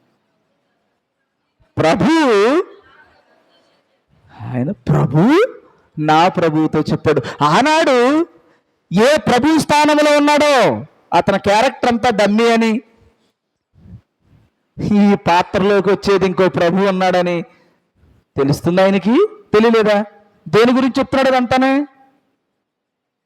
ముందు నుంచి చెప్పండి, ఏమని చెప్పాడు అతను? ఏం చెప్పడం చూశాడు ప్రభువు నా ప్రభువుతో? చదువు. శత్రువులను నీకు పాదపీఠముగా ఉంచు వరకు నా కుడివైపున కూర్చుండుమని ప్రభువు నా ప్రభువుతో చెప్పాడు. ఇంతకీ ఎవరిని పాదపీఠముగా చేయాలట? శత్రువుని. ఇక్కడ పాదపీఠం ఎవరిది? దావీదు కాలు కింద ఉన్న పీఠం ఏది? బంగారం. అది అర్థమవుతుందా మీకు? ఇప్పుడు ఈ ప్రభువు ఆ ప్రవచనములో అతను పరిశుద్ధాత్మతో నిండిన వాడే ఇంకా దావీదు టైంకి ఇంకా యేసు ప్రభు పుట్టలేదు, పుడతాడనేది ప్రవచనం ఉందంతే. అప్పుడు ఈయన అంటున్నాడు పరిశుద్ధాత్మతో నిండుకున్నవాడై జరగబోయే విషయాన్ని, ఈయనలో ప్రభువు, ఒరిజినల్ ప్రభు ఆయన తండ్రి గురించి చెప్తున్నాడు అనమాట. తండ్రి నా ప్రభువు. ప్రభు అంటే ఎవరు? ఒరిజినల్ ప్రభువు. అసలు ఎవర్ గ్రీన్ తండ్రి అయిన దేవుడు, అద్భుతమైనటువంటి దేవుడు, నిజమైన ప్రభు. ఆ ప్రభువే అందరినీ ప్రభువుగా చేశాడు. అర్థమవుతుందా? మొదలకి యేసు ప్రభు అయినా, దావీదైనా, సొలొమోనైనా, నువ్వైనా, నేనైనా అందరము దేవుడు నిజమైన ప్రభు అయిన అద్వితీయ సత్యదేవుడైన యెహోవా అందరిని ఎలా నియమించాడు? ప్రభువుగా నియమించాడు. ఎవరితో? మోషేతో సహా. మోషే ఎవరికి ప్రభు? ఇశ్రాయేల్ ప్రజలకి. అహరోను పెద్దోడు, ఈయనేమో చిన్నోడు. కయనను దేవుడిగా నియమించాడట. ఇప్పుడు మోషే చెప్పింది అన్నయ్య చేస్తాడా? అన్నయ్య చెప్పింది మోషే చేయాలా? యాజ్ పర్ రూల్ ప్రకారంగానే. పెద్దోడు చెప్పింది చిన్నోడు చేస్తాడు కాదట. ఈయన్ని ప్రభువు చేశాడట. అందుకని దేవుడు ఈయన్ని ప్రభువు చేశాడు కనుక సిట్ అంటే సిట్, స్టాండ్ అంటే స్టాండ్. అది వాళ్ళిద్దరికీ ఒళ్ళు మండిపోయి శనిగేసుకుంటున్నారంట. వీడు చెప్తే మనం చేస్తున్నట్టు అని అక్క కోపం వచ్చేసిందంట. ఏమ్మా? అక్క కోపం వచ్చేసిందంట, అన్నయ్యకి కోపం వచ్చేసిందంట. ఇద్దరికి కోపం వచ్చిన పాపానికి ఇద్దరికి ఏమైంది? వచ్చిందా లేదా? మిరియాము చేస్తే వీడు అన్నట్టున్నాడు అహరోను. అర్థమవుతుందా మీకు? మిరియాము చేసినట్టుంది. వచ్చింది, పాలెం బయట కూర్చోవలసి వచ్చింది నెల రోజులెంతో కదా. అందుకని ప్రభు అనే మాటకి చెప్పాడా, చేసి తీరాలంతే. అర్థమవుతుందా? అది ప్రభువు లక్షణం. అందుకని సేవకుడి మాట వినాల్సింది అది. అభిషేకం అంటే అది, కాపరంటే అది. అబ్బే ఆయన చెప్తే మేమేంటమేంటి అనుకోకూడదు. ఇక నేనైనా ఆయన నాకు ప్రభు, నేను ఆయన చెప్పింది చేయాలి. ఇక్కడ నేను మీకు ప్రభువుని, మీరు నేను చెప్పింది చేయాలి. మీరు మీ పిల్లలకు ప్రభువులు, మీ పిల్లలు మీకు చెప్పింది చేయాలి. మొదలకి అందరము ప్రభువులమే. అంటే ఒకళ్ళు చెప్తే, ఇప్పుడు తల్లి చెప్పింది పిల్ల చేస్తుంది, అప్పుడు ప్రభువుతనం. అంతేగాని నాకు విరుద్ధంగా ఏది మాట్లాడినా నువ్వు దేవునికి విరుద్ధంగా మాట్లాడినట్టే. అందుకని చాలా జాగ్రత్తగా ఉండాలి. ఇది నేనైనా ఆయన చెప్పినట్టు చెప్పకుండా పొరపాటుని చెప్పానా, నేనేదో కొద్దిగా గొప్ప నన్ను నిరూపించుకోవడానికి తెలియదని తెలిసినట్టు ఇందాక చెప్పాను చూసారా, బ్రిస్క్ వాక్ అంటే గిరగిర తిరిగినట్టుగా నా సొంత జ్ఞానం ఉపయోగించకూడదు అనమాట. అంత దాన్ని దేవుణ్ణి అడగాలి ఏం చెప్పాలని. దేవుడు చూపిస్తే అప్పుడు దేవుడి జ్ఞానంతోనే మనం చెప్పాలి. చెప్పే విషయం బైబిల్కి డీవియేట్ అవ్వకూడదు. మార్గం అదే ఉండాలి, తప్పిపోకూడదు దారి. ఎక్కడ చెప్పండి, ఏది చెప్పండి, తండ్రిని కొడుకుని చూపిస్తుందా లేదా బైబిల్? ఖచ్చితంగా చూపిస్తుంది. మరి ఇంత తండ్రి స్పష్టంగా కనపడుతున్నప్పుడు, దావీదుకు కూడా కనపడినప్పుడు నీకెందుకు నీ చర్చలో కనపడతలేదు? యెహోవా చూసుకోండి. దావీదు ప్రభు, ఆ ప్రభు ఒరిజినల్ అంటే మిగతా డూప్లికేట్ అని కాదు. ఆయన నియమిస్తే ఏర్పడిన వారు అని అర్థం, యేసు ప్రభువుతో సహా. అందుకని ప్రభువు, నాకు ప్రభు అయిన యేసు ప్రభు. చూసుకోండి, నా ప్రభు. మళ్ళీ నాకు ఎవరు ప్రభు? దావీదుకి ప్రభు ఎవరు? ఇద్దరు ప్రభువులే. ప్రభువు నా ప్రభువుతో నాకు కూడా ప్రభువుగా నియమించిన యేసు ప్రభువుకి ఒక విషయాన్ని చెప్పాడు. మరి ఈయనెవరు? ఈయన ప్రభువే. ఈ ప్రభు ఎవరికి? ఇశ్రాయేలు ప్రజలకు చెప్తాడు. ఆ ఇశ్రాయేలు ప్రజలకి ఇతను చెప్పడానికి ఇతనికి ఎవరు చెప్తారు? యేసు ప్రభు చెప్తాడు. యేసు ప్రభు ఎక్కడి నుంచి తెచ్చుకుంటాడు? తండ్రి దగ్గర నుంచి. చూసారా ప్రభు అనే పాత్ర ఎలా వస్తుందో? నువ్వు అది మానేసి కొత్త దోడు తెచ్చి ఇంకోటి తగిలిచ్చావనుకో, నీకు ఇంకొకడెవడో ప్రభు. ఆడు సాతానైతే వాడికి పట్టే గతే నీకు పడుతుందన్నమాట. అందుకని అనాలోచితంగా, నీకు తెలుసో లేదో చాలా జాగ్రత్తగా పరిశీలన చేసుకోవాలి. తప్పు మాట్లాడామా అది కడుక్కోలేని జీవితంలో. అది ఇప్పటికే మనం అనుభవిస్తూ ఉంటాం. ఆ మాటలు తెలిసి తెలియక మాట్లాడిన మాటలకి పొరపాటును కూడా మన మీదకి ఏది రానివ్వకూడదు. సరే, అక్కడ ఏమవుతుంది? ఏం చెప్పాడు? శత్రువులను పాదపీఠముగా చేరిస్తానన్న విషయం దావీదుకట ప్రభు నా ప్రభువుతో చెప్పడం నేను విన్నానని చెప్పాడండి. దేవునికి స్తోత్రం కలుగును గాక. ఇప్పుడు ఇంతకీ పాదపీఠం అంటే దేంతోని? ఇందాక చదివారు కదా, బంగారముతో కదా. ఇంతకీ బాధ అంతా దేంతో? పాదపీఠానికి సంబంధించిన విషయం ఇది. ఇప్పుడు పాదపీఠం అంటే, ఇప్పుడు వీళ్ళు వచ్చండి, తూర్పు దేశపు జ్ఞానులు వచ్చి యేసు ప్రభువుని ఎత్తి మీద పెట్టారా? సాగిలపడి పాదాల మీద వేశారా? ఎక్కడ పూజించారు? నెత్తి మీద. సాగిలి పడ్డారంటే ఏంటి అర్థం? కిందేనా? పైన నెత్తి మీద కూర్చున్నారు కదా? కింద. పీఠం ఎవరు? బంగారాన్ని పెట్టారు. రాజు కదా, మరి రాజుకి కాలు కింద ఏముండాలి? పీట ఉండాలి. అందుకని బంగారాన్ని నిప్పారు. బంగారాన్ని నిప్పి ఆయన పాదానికి పీటగా పెట్టారు, రాజుగారికి పెట్టారు. పెడతమే కాదు, మళ్ళీ ఇంకేం చేశారు? సాంబ్రాణిని, బోలాన్ని తీసుకొచ్చారు. అప్పుడు చాలామంది మన వాళ్ళు, చరిత్రకారులు, పెద్ద పెద్ద వాళ్ళందరూ కూడా, ఇప్పటికీ కూడా మన పాస్టర్లు వాళ్ళందరూ ఎంతమంది వచ్చారంటే 3 అంటున్నారు అనమాట. అక్కడ 3 అని ఉందమ్మా, ఎక్కడైనా 4 అన్నాడు. ఒకడు తప్పిపోయాడంట. మీరు విన్నారో లేదో తెలియదు కానీ 4 వచ్చారు, ఒకడు తప్పిపోయాడంట. 3 వచ్చారు. 3 వచ్చారని మనకి ఇంకందరూ స్టాండర్డ్ అయిపోయింది. ముగ్గురు అని. ఎందుకు స్టాండర్డ్ అన్నారు తెలుసా? ఒకడు బంగారం, ఒకడు బోలం, ఒకడు సాంబార్ తెచ్చారు అని వాళ్ళ ఉద్దేశం. అప్పుడు కుదురుతుందా? ఎక్కడ కుదురుతుంది? నువ్వు దేవుని మందిరానికి వెళ్ళినప్పుడు నీకు 200, నీకు 200, నువ్వు 200. ఇదేదో భోజనానికి కుదురుద్దేమో, పూజ చేయడానికి కుదరదు. ఇప్పుడు ఏ ఇంట్లో పూజ గదిలోకి వెళ్ళినా వాళ్ళ ఇంట్లోనేనా? అగరబెత్తి వాళ్ళ ఇంట్లోనే వెలగాలి ఏమ్మా. బంగారంతో ఉండేటువంటి ఏదైతే ఉందో వాళ్ళ ఇంట్లోనే ఉండాలి. బోలమో వాళ్ళ ఇంట్లోనే ఉండాలి.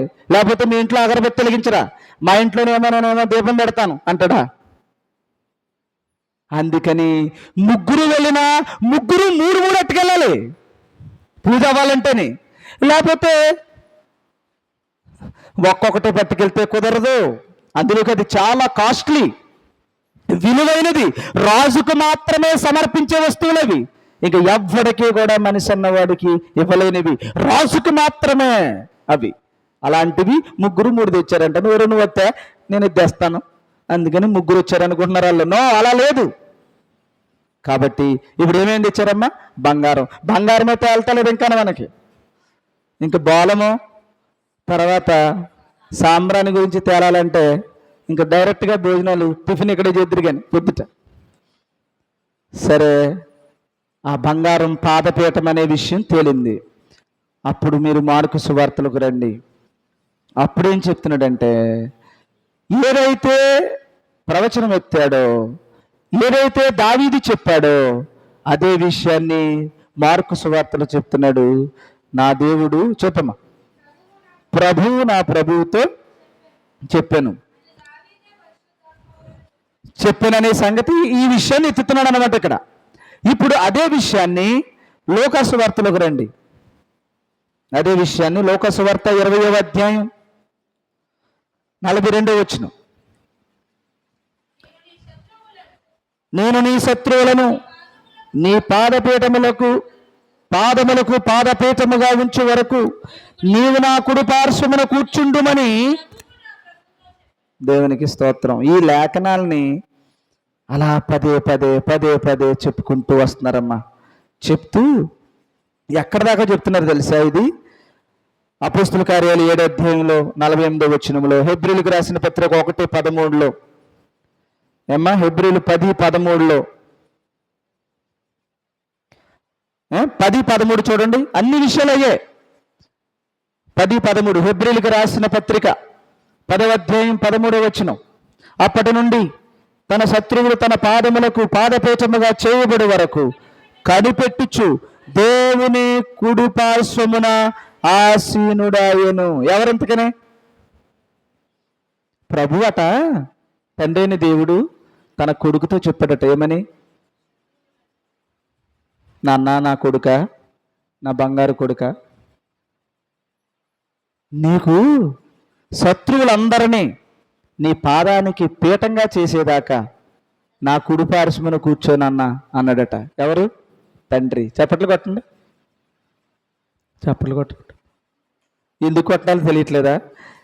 తండ్రిని దేవుడు అన్నాడట తన కొడుకుతో, యేసు ప్రభువుతో, నీవు నా కుడి పార్శ్వమున కూర్చోనన్నా నీకు నీ శత్రువులందరినీ నీ పాదానికి పీటగా చేస్తాను, అప్పటి వరకు నా కుడి పార్శ్వమున కూర్చో అంతే అని చెప్పాడట. ఇప్పుడు ఇంతకీ శత్రువులు ఎవరు? ఇదే పెద్ద మళ్ళీ చాలా టాపిక్లు డివైడ్ అయిపోతుంది ఇక్కడ కూడా. శత్రువు అంటే మనం ఏమనుకుంటాం?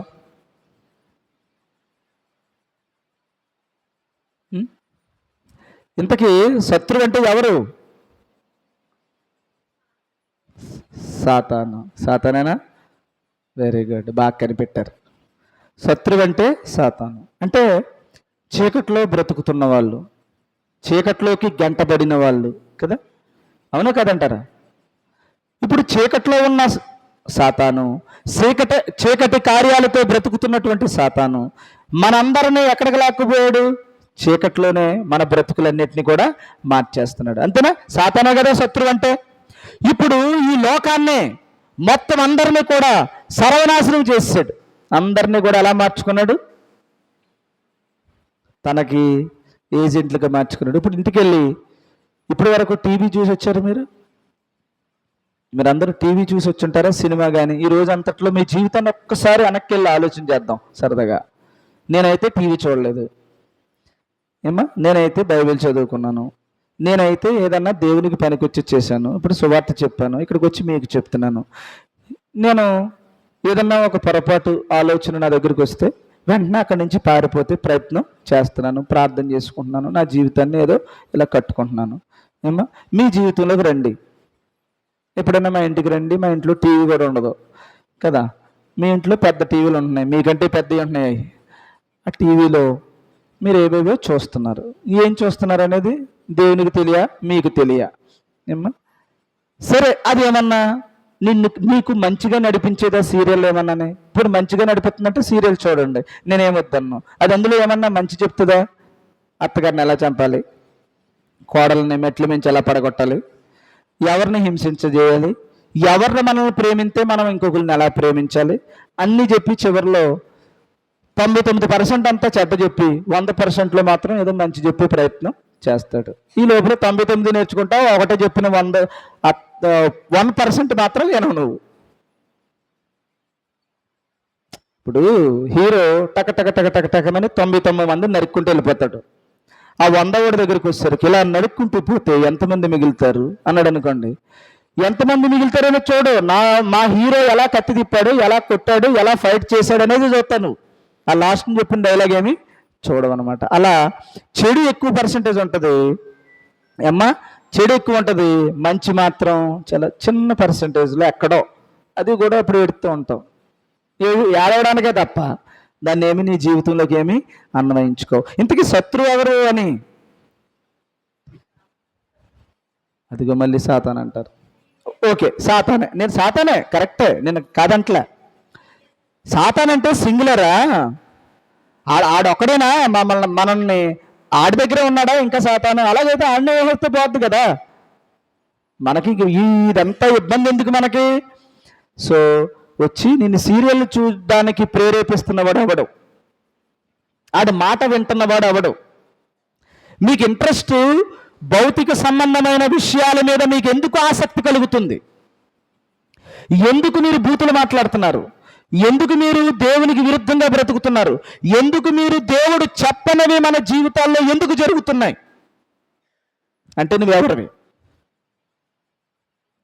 నువ్వు చెప్పండి అమ్మా. ఎవరి మాట వింటున్నావు నువ్వు? పోనీ సాతాను మాటనా? ఇది దేవుడు ఏమని చెప్పాడా? అమ్మ ఈ సీరియల్ చూడు బాగుంటుందా నీకేమన్నా చెప్పాడా? చెప్పలే. అందులో చెడు నేర్చుకోమన్నాడా? చెప్పలే. బూతులు మాట్లాడమన్నాడా? బూతులు మాటలేనను, పోకిరి మాటలేనను, సరసక్తులేనను, వెకిలి చేష్టలు ఎన్ని చెప్పాడమ్మా? అన్నీ చెప్పాడా కదా. నువ్వు చెప్తే మేము ఎందుకు చెప్తాం?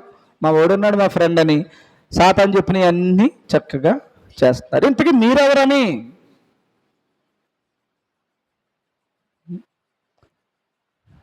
మనమెవరమి? సరే ఒక మాట మీ చేత చెప్పిద్దామని. ఆదాముకి అవ్వకు ఒక మాట చెప్పాడు దేవుడు, ఈ పండు తినొద్దు నాన్న, మిగతా అన్ని తినండి అన్నాడు. అప్పుడు హవ్వ వెళ్ళి తింది, టెస్ట్ చేసింది. అటు చెప్పాడు కదా, నిజమేనా అనుకుంది. అవునో కాదో కొంచెం కొరుకు చూసింది, చచ్చిపోలేదు. చచ్చిపోయి ఇంకో కొంచెం కొరుకు ఉంటుంది. అంటే జనరల్గా చెప్తున్నాను మీకు, ఏదైనా అలాగే కదా జరుగుద్ది. ఒకసారి దేవుడు చెప్పిన మాట ఎందుకు కొట్టేస్తుంది? చెప్పగా ఆ పండు తింది, తింటూ చచ్చిపోలేదు తను. ఎప్పుడైతే చనిపోలేదో ఈ శుభవార్త అలా ఆయనకి పరిగెత్తుకొచ్చింది. చూసావా, ఆ పండు తింటే చచ్చిపోతామన్నాడు, పండు తినదనమన్నా నిశ్చయముగా చచ్చేది అన్నాడు కదా. మనమేమి చావలేదు. చూసావా, బంగారు కొండ మనకు చెప్పింది. చెప్పాడా సాతాను? అని ఇంతకీ ఆడు మంచోడు కదా అనుకున్నాం మనం. చూడు కావాలంటే నేను తిన్నాను, నువ్వు కూడా తినని ఉంటుంది అంతేనా? ఇంక అంతకంటే అన్ని ఆ మాటలు అక్కడ రాస్తాడు, అక్కడ అన్ని రాస్తే బైబిల్ ఇంత అవుతుంది అప్పుడు. అందుకని అలా నమ్మించింది. ఇంక నేను తిన్నాను, కావాలంటే తిన్నా అని నవ్విలింది. నిజమే, నువ్వు బ్రతికి ఉన్నావా? నిజమేనా అని తన గురుగడు ఇద్దరు కలిసి బయటకు వచ్చారు. ఇప్పుడు దేవుడు చెప్పిన మాట విన్నారా లేదా? అప్పుడు ఎందులో ఎవరి మాట విన్నారు? సాతాను మాట విన్నారు. సాతాను మాట వినలేనందుకు వెలుగులో నుంచి ఎక్కడికి గెంటాడు? చీకట్లోని సాతాను సంబంధులుగా వారు మారిపోయారు. మారిపోయినటువంటి వాళ్ళు మళ్ళగన్నాడు అందరినీ. కయ్యేను, ఏబేలు మళ్ళీ ఎక్కడి నుంచి పోగొట్టుకున్నానో అక్కడికి వెళ్ళాలనుకున్నాడు. కయ్యేను నాకు వద్దు, ఇక్కడే బాగుంది అన్నాడు. ఏమా అలా విన్నవాడు ఏబేలు, విననివాడు కయ్యేను. అలా సాతాను సంబంధి, దేవుని సంబంధి, సాతాను సంబంధి, దేవుని సంబంధి. నోవాహు దేవుని మాట విన్నాడు, మిగతా వాళ్ళు వినలేదు. ఏమా హానోకు దేవుని మాట విన్నాడు, ఇంకొకటి దేవుని మాట వినలేదు. విన్న బ్యాచ్ వినని బ్యాచ్ వినలేని అందరూ ఎవరు? అమ్మా సాతాను సంబంధులు. విన్నవాడు ఎవరు? అందరూ సాతాను సంబంధులే.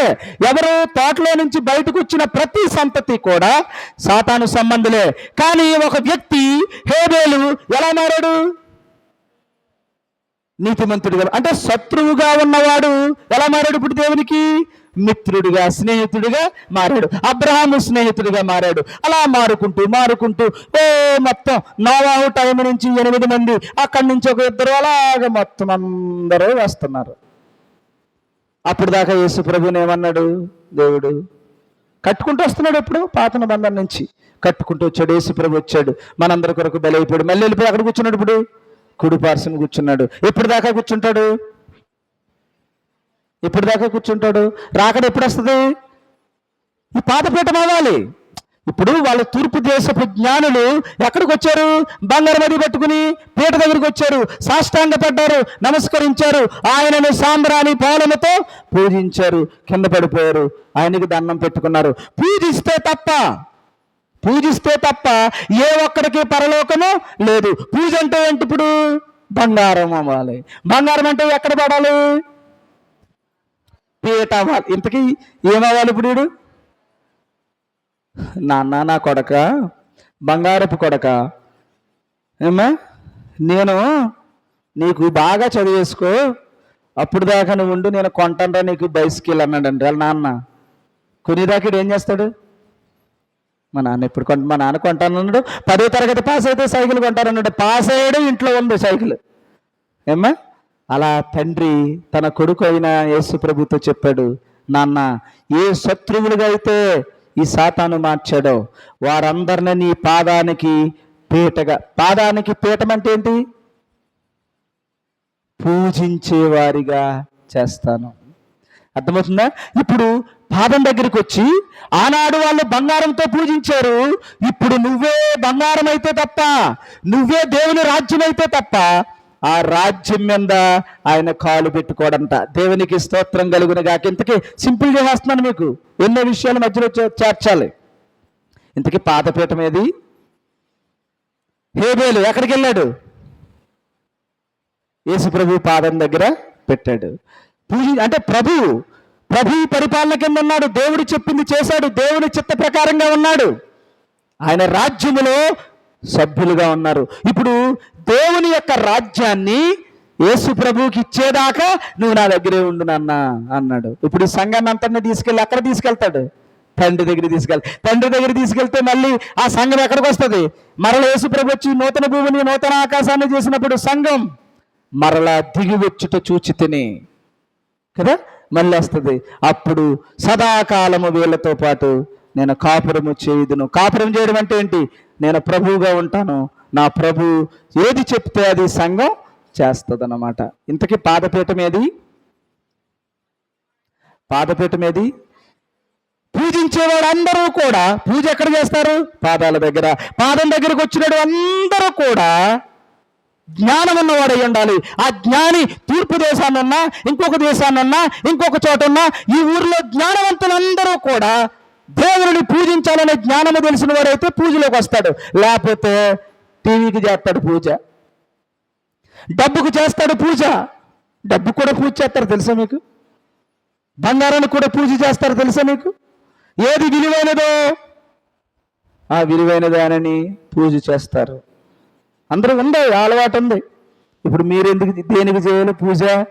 బంగారము కాదని, వెండి కాదని, వెండి బంగారముల కంటే విలువైన ఏమ్మా? వెండి బంగారాల కన్నా మిన్నయైనది నా యేసు ప్రేమ, నా యేసు ప్రేమ. లోక జ్ఞానమునకు మించిన ప్రేమ, లోక జ్ఞానమునకు మించిన ప్రేమ, లోకస్తులు ఎవరు ఎరుకలేని ప్రేమ. ఎవరికి తెలిసింది? వెండి లేదు, బంగారము లేదు, వజ్ర వైడూర్యములు, రత్న మాణిక్యములు లేదు. అదొక పాట కుదరలేదు కానీ అన్నీ పెట్టాలి. ఏమీ లేదు. ఏది కావాలట? యేసు ప్రేమ. ప్రేమ అంటే ఏది? సువార్త. దేవుని ఆజ్ఞను నెరవేర్చడం కంటే నాకు విలువైనది ఏది లేదు. అలా దేవుని ఆజ్ఞను నెరవేరిస్తేనే నువ్వు దేవునికి పూజ చేసిన వాడవుతావు. పూజ అంటే ఏది? సాష్టాంగపడడం. సాష్టాంగపడడం అంటే ఏంటి? లోబడడం. లోబడడం అంటే ఏంటి? దేవుని మాట వినడం. దేవుని మాట వినేవాడందరూ దేవుని యొక్క అంటే పాదపీఠముగా ఉన్నారు. పాదపీఠం అంటే ఏంటి? దేవునికి లోబడుతున్నారని అర్థం. అర్థమవుతుందా? ఇప్పుడు ఈ లోబడే పరిస్థితి ఒకనాడు పాత నిబంధనలో బంగారముతో చేశారు. దావీదుకు కాలు కింద ఉండే పీట ఈ రోజును దేవుని రాజ్యం అనేటువంటి ఈ పీట దేవుడు పరిపాలన చేసే పీట. అంతేనండి. అందుకని దేవుని రాజ్యాన్ని సిద్ధం చేస్తున్నాను అబ్బాయి. నా ప్రియమైన ఈయన నా ప్రియ కుమారుడు, ఈయన యందు నేను ఎందుకు ఆనందిస్తున్నాడు? నీ రాజ్యాన్ని, నీ అంతటిని నీకే ఇస్తాను, నీకు తప్ప ఇంకొకరికి ఈ రాజ్యం ఇచ్చి ఇస్తానన్న గొడవ లేదు. ఇంకా యేసు ప్రభుకి ఇస్తానని తండ్రి చెప్పాడట. ఆ తండ్రి చెప్పిన మాట దావీదు చూశాడట. ఆ దావీదు నీకు నాకు చెప్పాడట. ఆ లేఖనం ఎత్తుకుని మార్కులు మొత్తం సువార్తలు అన్నీ చెప్పుకుంటూ పోయారంట. మొత్తం చివరి వరకు అదే విషయం. పాదములకు పీటగా మార్చడం. పాదములకు పీఠం అంటే ఏదో కాలెట్టుకునే పీట అనుకోకండి మీరు. ఆనాడు ఛాయలో పీట చేశారు, ఈనాడు ఛాయలో దేవునికి లోబడతాం. దేవునికి లోబడడం. దేవునికి లోబడతా లేదా? అది పీట అన్నారు. అర్థమవుతుందా? ఇప్పుడు బంగారం ఎవరు? బంగారం ఎవరు? చెప్పండి. ఇన్ని చెప్పినప్పుడు అదే మాట చెప్పలేరా? ఇప్పుడు బంగారం ఎవరు? దేవుని రాజ్యం, పాపము లేని రాజ్యం. శత్రువుగా ఉన్న నీ బ్రతుకుని దేవుడు ఎలా మార్చాడు? రాజ్యముగా మార్చుకున్నాడు. మార్చుకుని బంగారాన్ని నీ బ్రతుకుని చేశాడు.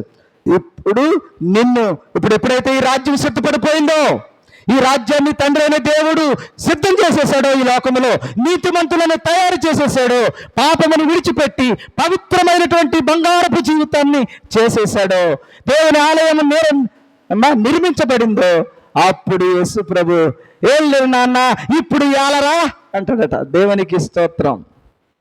అప్పుడు వెంటనే ఎప్పుడైతే తండ్రి ఆజ్ఞను పుచ్చుకున్నటువంటి వాడు, సంఘం అక్కడికి వెళ్ళింది, తండ్రి దగ్గర ఉంది, తండ్రి దగ్గర ఉన్న బంగారాన్ని అంతటిని కూడా మరలా యేసు ప్రభు వచ్చి నూతన ఆకాశాన్ని నూతన భూమిని చేసి రాజ్యాన్ని సిద్ధం చేసిన తర్వాత అప్పుడు సంఘం వచ్చిందట. ఆ సంఘంతో పాటు పరిపాలన చేయడానికి ఆ తండ్రి అయిన దేవుడు తన కుమారుడైన యేసు ప్రభువుకి ఆ సంఘాన్ని మరలా కిందకి దించాడట. వెంటనే ఆ సంఘముతో సదాకాలం ఆయన కాపురము చేయను. దేవునికి స్తోత్రం. ఇది బంగారం అనే మాట. ఇంతకీ నువ్వొక బంగారంగా మారాలి. బంగారం అంటే పాదపీఠం అంటే ఏంటి? దేవునికి లోబడడం అంటే ఏంటి? పూజ చేయడం. అందుకని దేవునికి చేయడానికి రావాలి పూజ. అదే చెప్తున్నాడు. ఏమనంటే ఆజ్ఞ కంటే విలువైనది ఏది మనకి లేదు. ఆజ్ఞ అంటే ఏంటి? ఆయన చెప్పింది లోబడడం. అందుకనే తూర్పు దేశపు జ్ఞానులు ఆ జ్ఞానముతో ఆయనే రాజని, ఆయనే నాకు బ్రతికినిచ్చేవాడని, ఆయన తప్ప ఈ లోకములో ఎవడో బ్రతికించే రాజు లేడని తీసుకొచ్చి ఆయన దగ్గర పెట్టారు. మేమే పీఠాన్ని వాళ్ళు సాష్టాంగపడి బంగారాన్ని సూచికగా చాయిగా పెట్టారు. ఇప్పుడు నీవు నేను యేసు ప్రభు పునరుత్థానమైన తర్వాత, అది కూడా రాశాడు కొరింథీ పత్రిక 15వ అధ్యాయం 21వ వచనం. అక్కడ మీకు తెలుస్తుంది అన్నమాట. ఇప్పుడు ఏ బంగారం అయిపోయిందో ఆ బంగారం ఇప్పుడు మరలా ఎలా మారుతుందో అనే విషయం మనకి అక్కడ తెలుస్తుంది అన్నమాట. ఎలా వచ్చింది? ఏ మనిషిని ఆదాము ద్వారా మనకి ఏ మరణమైతే వచ్చిందో కనుక అదే మనిషి ద్వారా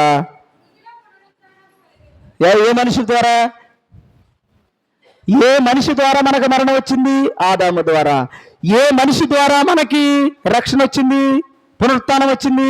యేసు ప్రభువు ద్వారా. అందుకని ఆయన మొదటి ఆదాము, ఈయన కడపటి ఆదాము. కనబడుతుందా? ఇప్పుడు ఈ కడపటి ఆదాము ద్వారా మనకేమొచ్చింది? చూడండి, అక్కడే ఉంది. పునరుత్థానము కలిగారు అంటే చచ్చినా మళ్ళీ బ్రతికేటువంటి గొప్పదనం మనకు వచ్చిందట. ఇప్పుడు ఏ బంగారం ఇది? చచ్చినా సరే యేసు ప్రభు ఎలా అయితే చనిపోయి తిరిగి లేచాడో, మనం కూడా పాదపీఠం అవడానికి చనిపోయి తిరిగి లేచే వాళ్ళందరినీ కూడా పాదపీఠముగా మనం వెళ్తామన్నమాట. చదువమ్మా.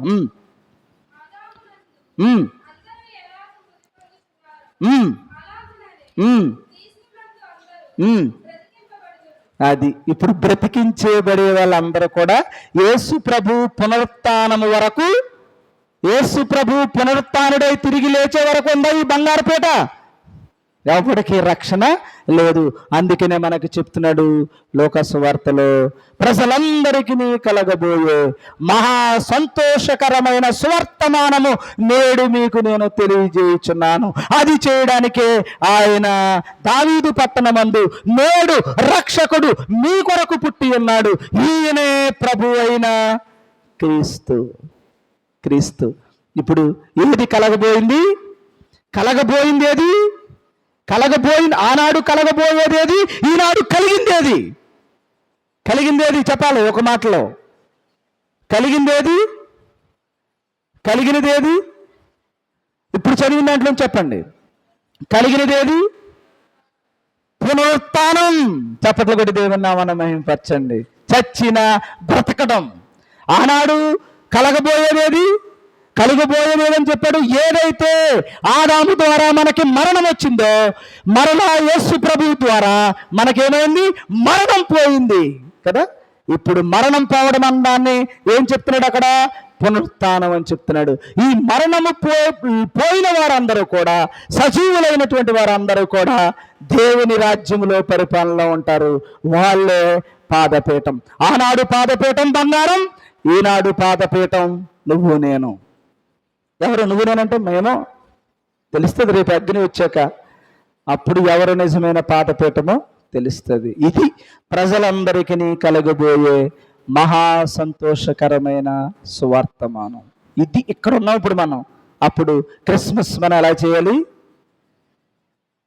కలిగినది చెయ్యాలా, లేకపోతే ఎప్పుడో పుట్టినది చెయ్యాలా? అదనమాట. క్రిస్మస్ని క్రీస్తు మన కొరకు పుట్టాడన్నది చెప్పి పొందినదేదో ప్రజలకు చెప్పాలి. పొందినదేదో ప్రజలకు చెప్పాలి. క్రిస్మస్ ఆరాధన జరిగిన తర్వాత, ఆ రాజును పూజించిన తర్వాత, ఆనాడు భౌతికంగా ఒక దగ్గర బంగారం పెట్టి పూజించారు. ఈనాడు దేవుని ఆజ్ఞలను నెరవేర్చి నీ బ్రతుకుని బంగార వెండి ఈ అన్ని లోకము సమస్తమును విడిచిపెట్టి నేనే దేవుని ఆజ్ఞే నాకు మహాభాగ్యమని ఎంచుకుని దేవుని ఆజ్ఞల ద్వారా ఆరాధన చేసిన వాడు చచ్చి బ్రతికితే అప్పుడు దేవుని రాజ్యం అవుతాడు. చచ్చి బ్రతకాలా? అందుకని దేవుని రాజ్యం వస్తే చచ్చి వెళ్ళి లెగుతారు. ముందు ఆడు పనికి వచ్చిన వాళ్ళు లెగుతాడు, పనికిరాని అందరిని అగ్నిలో వేస్తాడు. ఇక్కడ ఆల్రెడీ బ్రతుకున్నటువంటి వాడు మహిమ శరీరంగా మారతాడు. మరలా ఎవరైతే పనికిరాడో వాడు విడివి పెడతాడు, వాడు అగ్ని చేత కాల్చి పెడతాడు. ఇప్పుడు రాజ్యము పాదపీఠము సిద్ధపడుతున్నటువంటి టైం ఇది. ఇప్పుడు చచ్చిపోయినడికి ఆల్రెడీ పాదపీఠం అవుతాడు. చచ్చినటువంటి వాడు నరకములోకి వెళ్తాడు. అందుకని ఎప్పుడు చచ్చిపోతామో తెలియని ఈ బ్రతుకుని, మొదటి ఆదాము చేసిన తప్పుని కడపటి ఆదాము ద్వారా మనము పునరుత్థానులమవడానికి నిరీక్షణలో ఎదురు చూడాలి. అందుకని యేసు ప్రభు ఎప్పుడు రాకడొస్తాడో, ఎప్పుడు పునరుత్థానుడవుతానో, ఎప్పుడు ఆ పాదపీఠం దగ్గరికి వెళ్తానో అని మీరందరూ ఎదురు చూడమని బైబిల్ చెప్తుంది. ఆ కలగబోయే ఆ మహాభాగ్యం యేసు ప్రభు మరణంలో జరిగింది. ఇప్పుడు మనం నిరీక్షిస్తున్నాం దాని కొరకు. అది ఆ విషయాన్ని నలుగురికి చెప్పాలి. అది క్రిస్మస్ అంటే. అది క్రీస్తు పుట్టుకంటే. ఎందుకు పుట్టాడో చెప్పాలి, పుట్టి ఏమి చేశాడో చెప్పాలి, ఏమి జరిగించి నీకు నాకు ఇచ్చాడో చెప్పాలి. అందుకని మనందరము క్రిస్మస్ ఆరాధనలో చెప్పి ఆ విషయాన్ని యేసు ప్రభు బలి తీసుకొచ్చి అప్పుడు మనం తీసుకోవాలి ప్రభు రాత్రి భోజనం. ఇది కూడా మేమందరము కూడా యేసు ప్రభు బలిలో ఉన్నాం, ఆయన రక్తాన్ని, ఆయన శరీరాన్ని తీసుకుంటున్నామని క్రిస్మస్ ఆరాధనలో మనం యేసు ప్రభు రక్తాన్ని, శరీరాన్ని తీసుకుంటే అప్పుడు మనం నిజమైన క్రిస్మస్ చేసినట్టు. అవునంటారు కాదంటారా? అది చేసుకోకుంటే అవకాశం ఉంటుంది మనకి, డ్యాన్సులకు అవకాశమే తప్ప. నిజమైన క్రిస్మస్ అంటే ఆరాధించటం అంటే ఏది? ఇప్పుడు దేవునికి సమర్పించి మనం మరలా తిరిగి తీసుకుని ఈ యేసు ప్రభు యొక్క బలి ద్వారా నీకు వస్తున్న రక్షణ అందరికీ కన్నులారా చూపించాలి. దేవునికి స్తోత్రం. అలా మన అందరము సిద్ధపడాలి. దేవుని చిత్తమైతే క్రిస్మస్ రోజునే ప్రభురాత్రి భోజనాన్ని ఇవ్వాలనుకుంటున్నాం. కానీ ఆ క్రిస్మస్ రోజున ప్రభురాత్రి భోజనానికి అర్హత లేని వాళ్ళు అందరూ కూడా ఉంటారు కనుక మనం ఇవ్వడానికి ఇబ్బంది వచ్చేస్తుంది. అందుకని కనీసం చెప్పి వారిని మొదటి ఆదివారానికన్నా నడిపించుకుంటే అప్పుడైనా ఈ బ్రతుక్కి ఆ రోజు చెప్పినటువంటి ఆ సువార్త వాడి జీవితాన్ని నిజమైనటువంటి కలగబోయే మహా సంతోషకరమైన సువార్త ఆడికి అంది ఇక్కడికి వస్తాడు. అది కాబట్టి ఇప్పుడు అలాగే ఇచ్చేది ఏంటట? బంగారం అని తేల్చుకున్నాం మనం. ఇక ధూపం అంటే ఏది? సాంబ్రాణి, బోళము గురించి చెప్పాలి. కాబట్టి మీరు బోర్లా పడేలా ఉన్నారు కనుక ఈ రెండు విషయాలు తర్వాత చెప్తాను. బంగారం అనేది పూర్తయింది. ఇక సాంబ్రాణి, బోళము గురించి మరొక రోజు నేను చెప్తాను. అర్థమైందమ్మా? అర్థమైందా? కలగబోయేదా యేసుప్రభు పుట్టుక? కలగబోయేది. కానీ అప్పటికి యేసుప్రభు పుట్టాడు. కలగబోయింది అన్నదేది? యేసుప్రభు మరణం. ఆ మరణం ద్వారా మనకేమొచ్చింది? పునరుత్థానం. ఇప్పుడు మనం పొందింది ఏది? పునరుత్థానాన్ని పొందుకున్నాం. అది యేసు ప్రభు మనకిచ్చింది. అదే పాదపీఠం, అదే దేవుని రాజ్యం. ఆ రాజ్యం ఇంకా వచ్చిందా? నిరీక్షణలో ఎదురు చూస్తున్నామా? నిరీక్షణలో ఎదురు చూస్తున్నాం. అందుకని చాలా మంది అన్నారు రాజ్యం వచ్చేసింది కాబట్టి పరలోక ప్రార్థన వద్దు. అది మన కరెక్ట్ వేలో దేవుని చిత్తంలో ఉన్నాం. ఒక్క మాట పొల్లు లేకుండా ఉన్నది ఉన్నట్టుగా యథార్థంగా వెళ్తున్నాం. అట్టి ధన్యత, అట్టి నడిపింపు, అట్టి యథార్థ బ్రతుకు దేవుడు మీకు ఇవ్వాలి.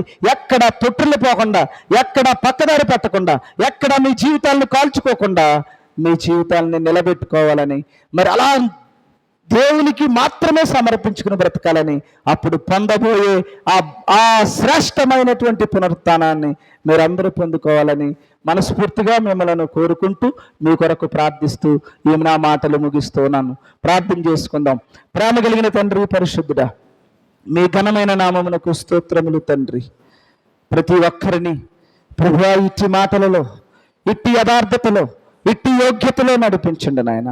ప్రభు నాయన, గంతులు కానీ, సరదాలు కానీ, అల్లరితో కూడిన ఆటపాటలు కానీ స్థలమందు జరగకుండా, నీవు చెప్పనిది ఏది జరగకుండా ప్రభు, రికార్డింగ్ డ్యాన్స్ లాంటి నాయన భోగములు ఈ మందిరములో జరగకుండా ప్రభు, పరిశుద్ధతతో, పవిత్రతతో నాయన నీకు తండ్రి ప్రభు పూజ చేసేవారిగా, నీ రాజ్యములకు ఉపయోగపడేటువంటి వారిగా మమ్మలను సిద్ధపరచమని, అట్టి ధన్యత, యోగ్యత మాకు, మా కుటుంబాలకు, మా గ్రామానికి అనుగ్రహించమని, పనికొచ్చే పాత్రలుగా నడిపించమని ప్రభు, ఈ మాటలు మాలో ఫలింప చేయమని, ఆశీర్వదించమని యేసు ప్రభు వారి శ్రేష్టమైన పరిశుద్ధమైన నామములో ప్రార్థిస్తూ వేడుకొనుచున్నాము పరమ తండ్రి.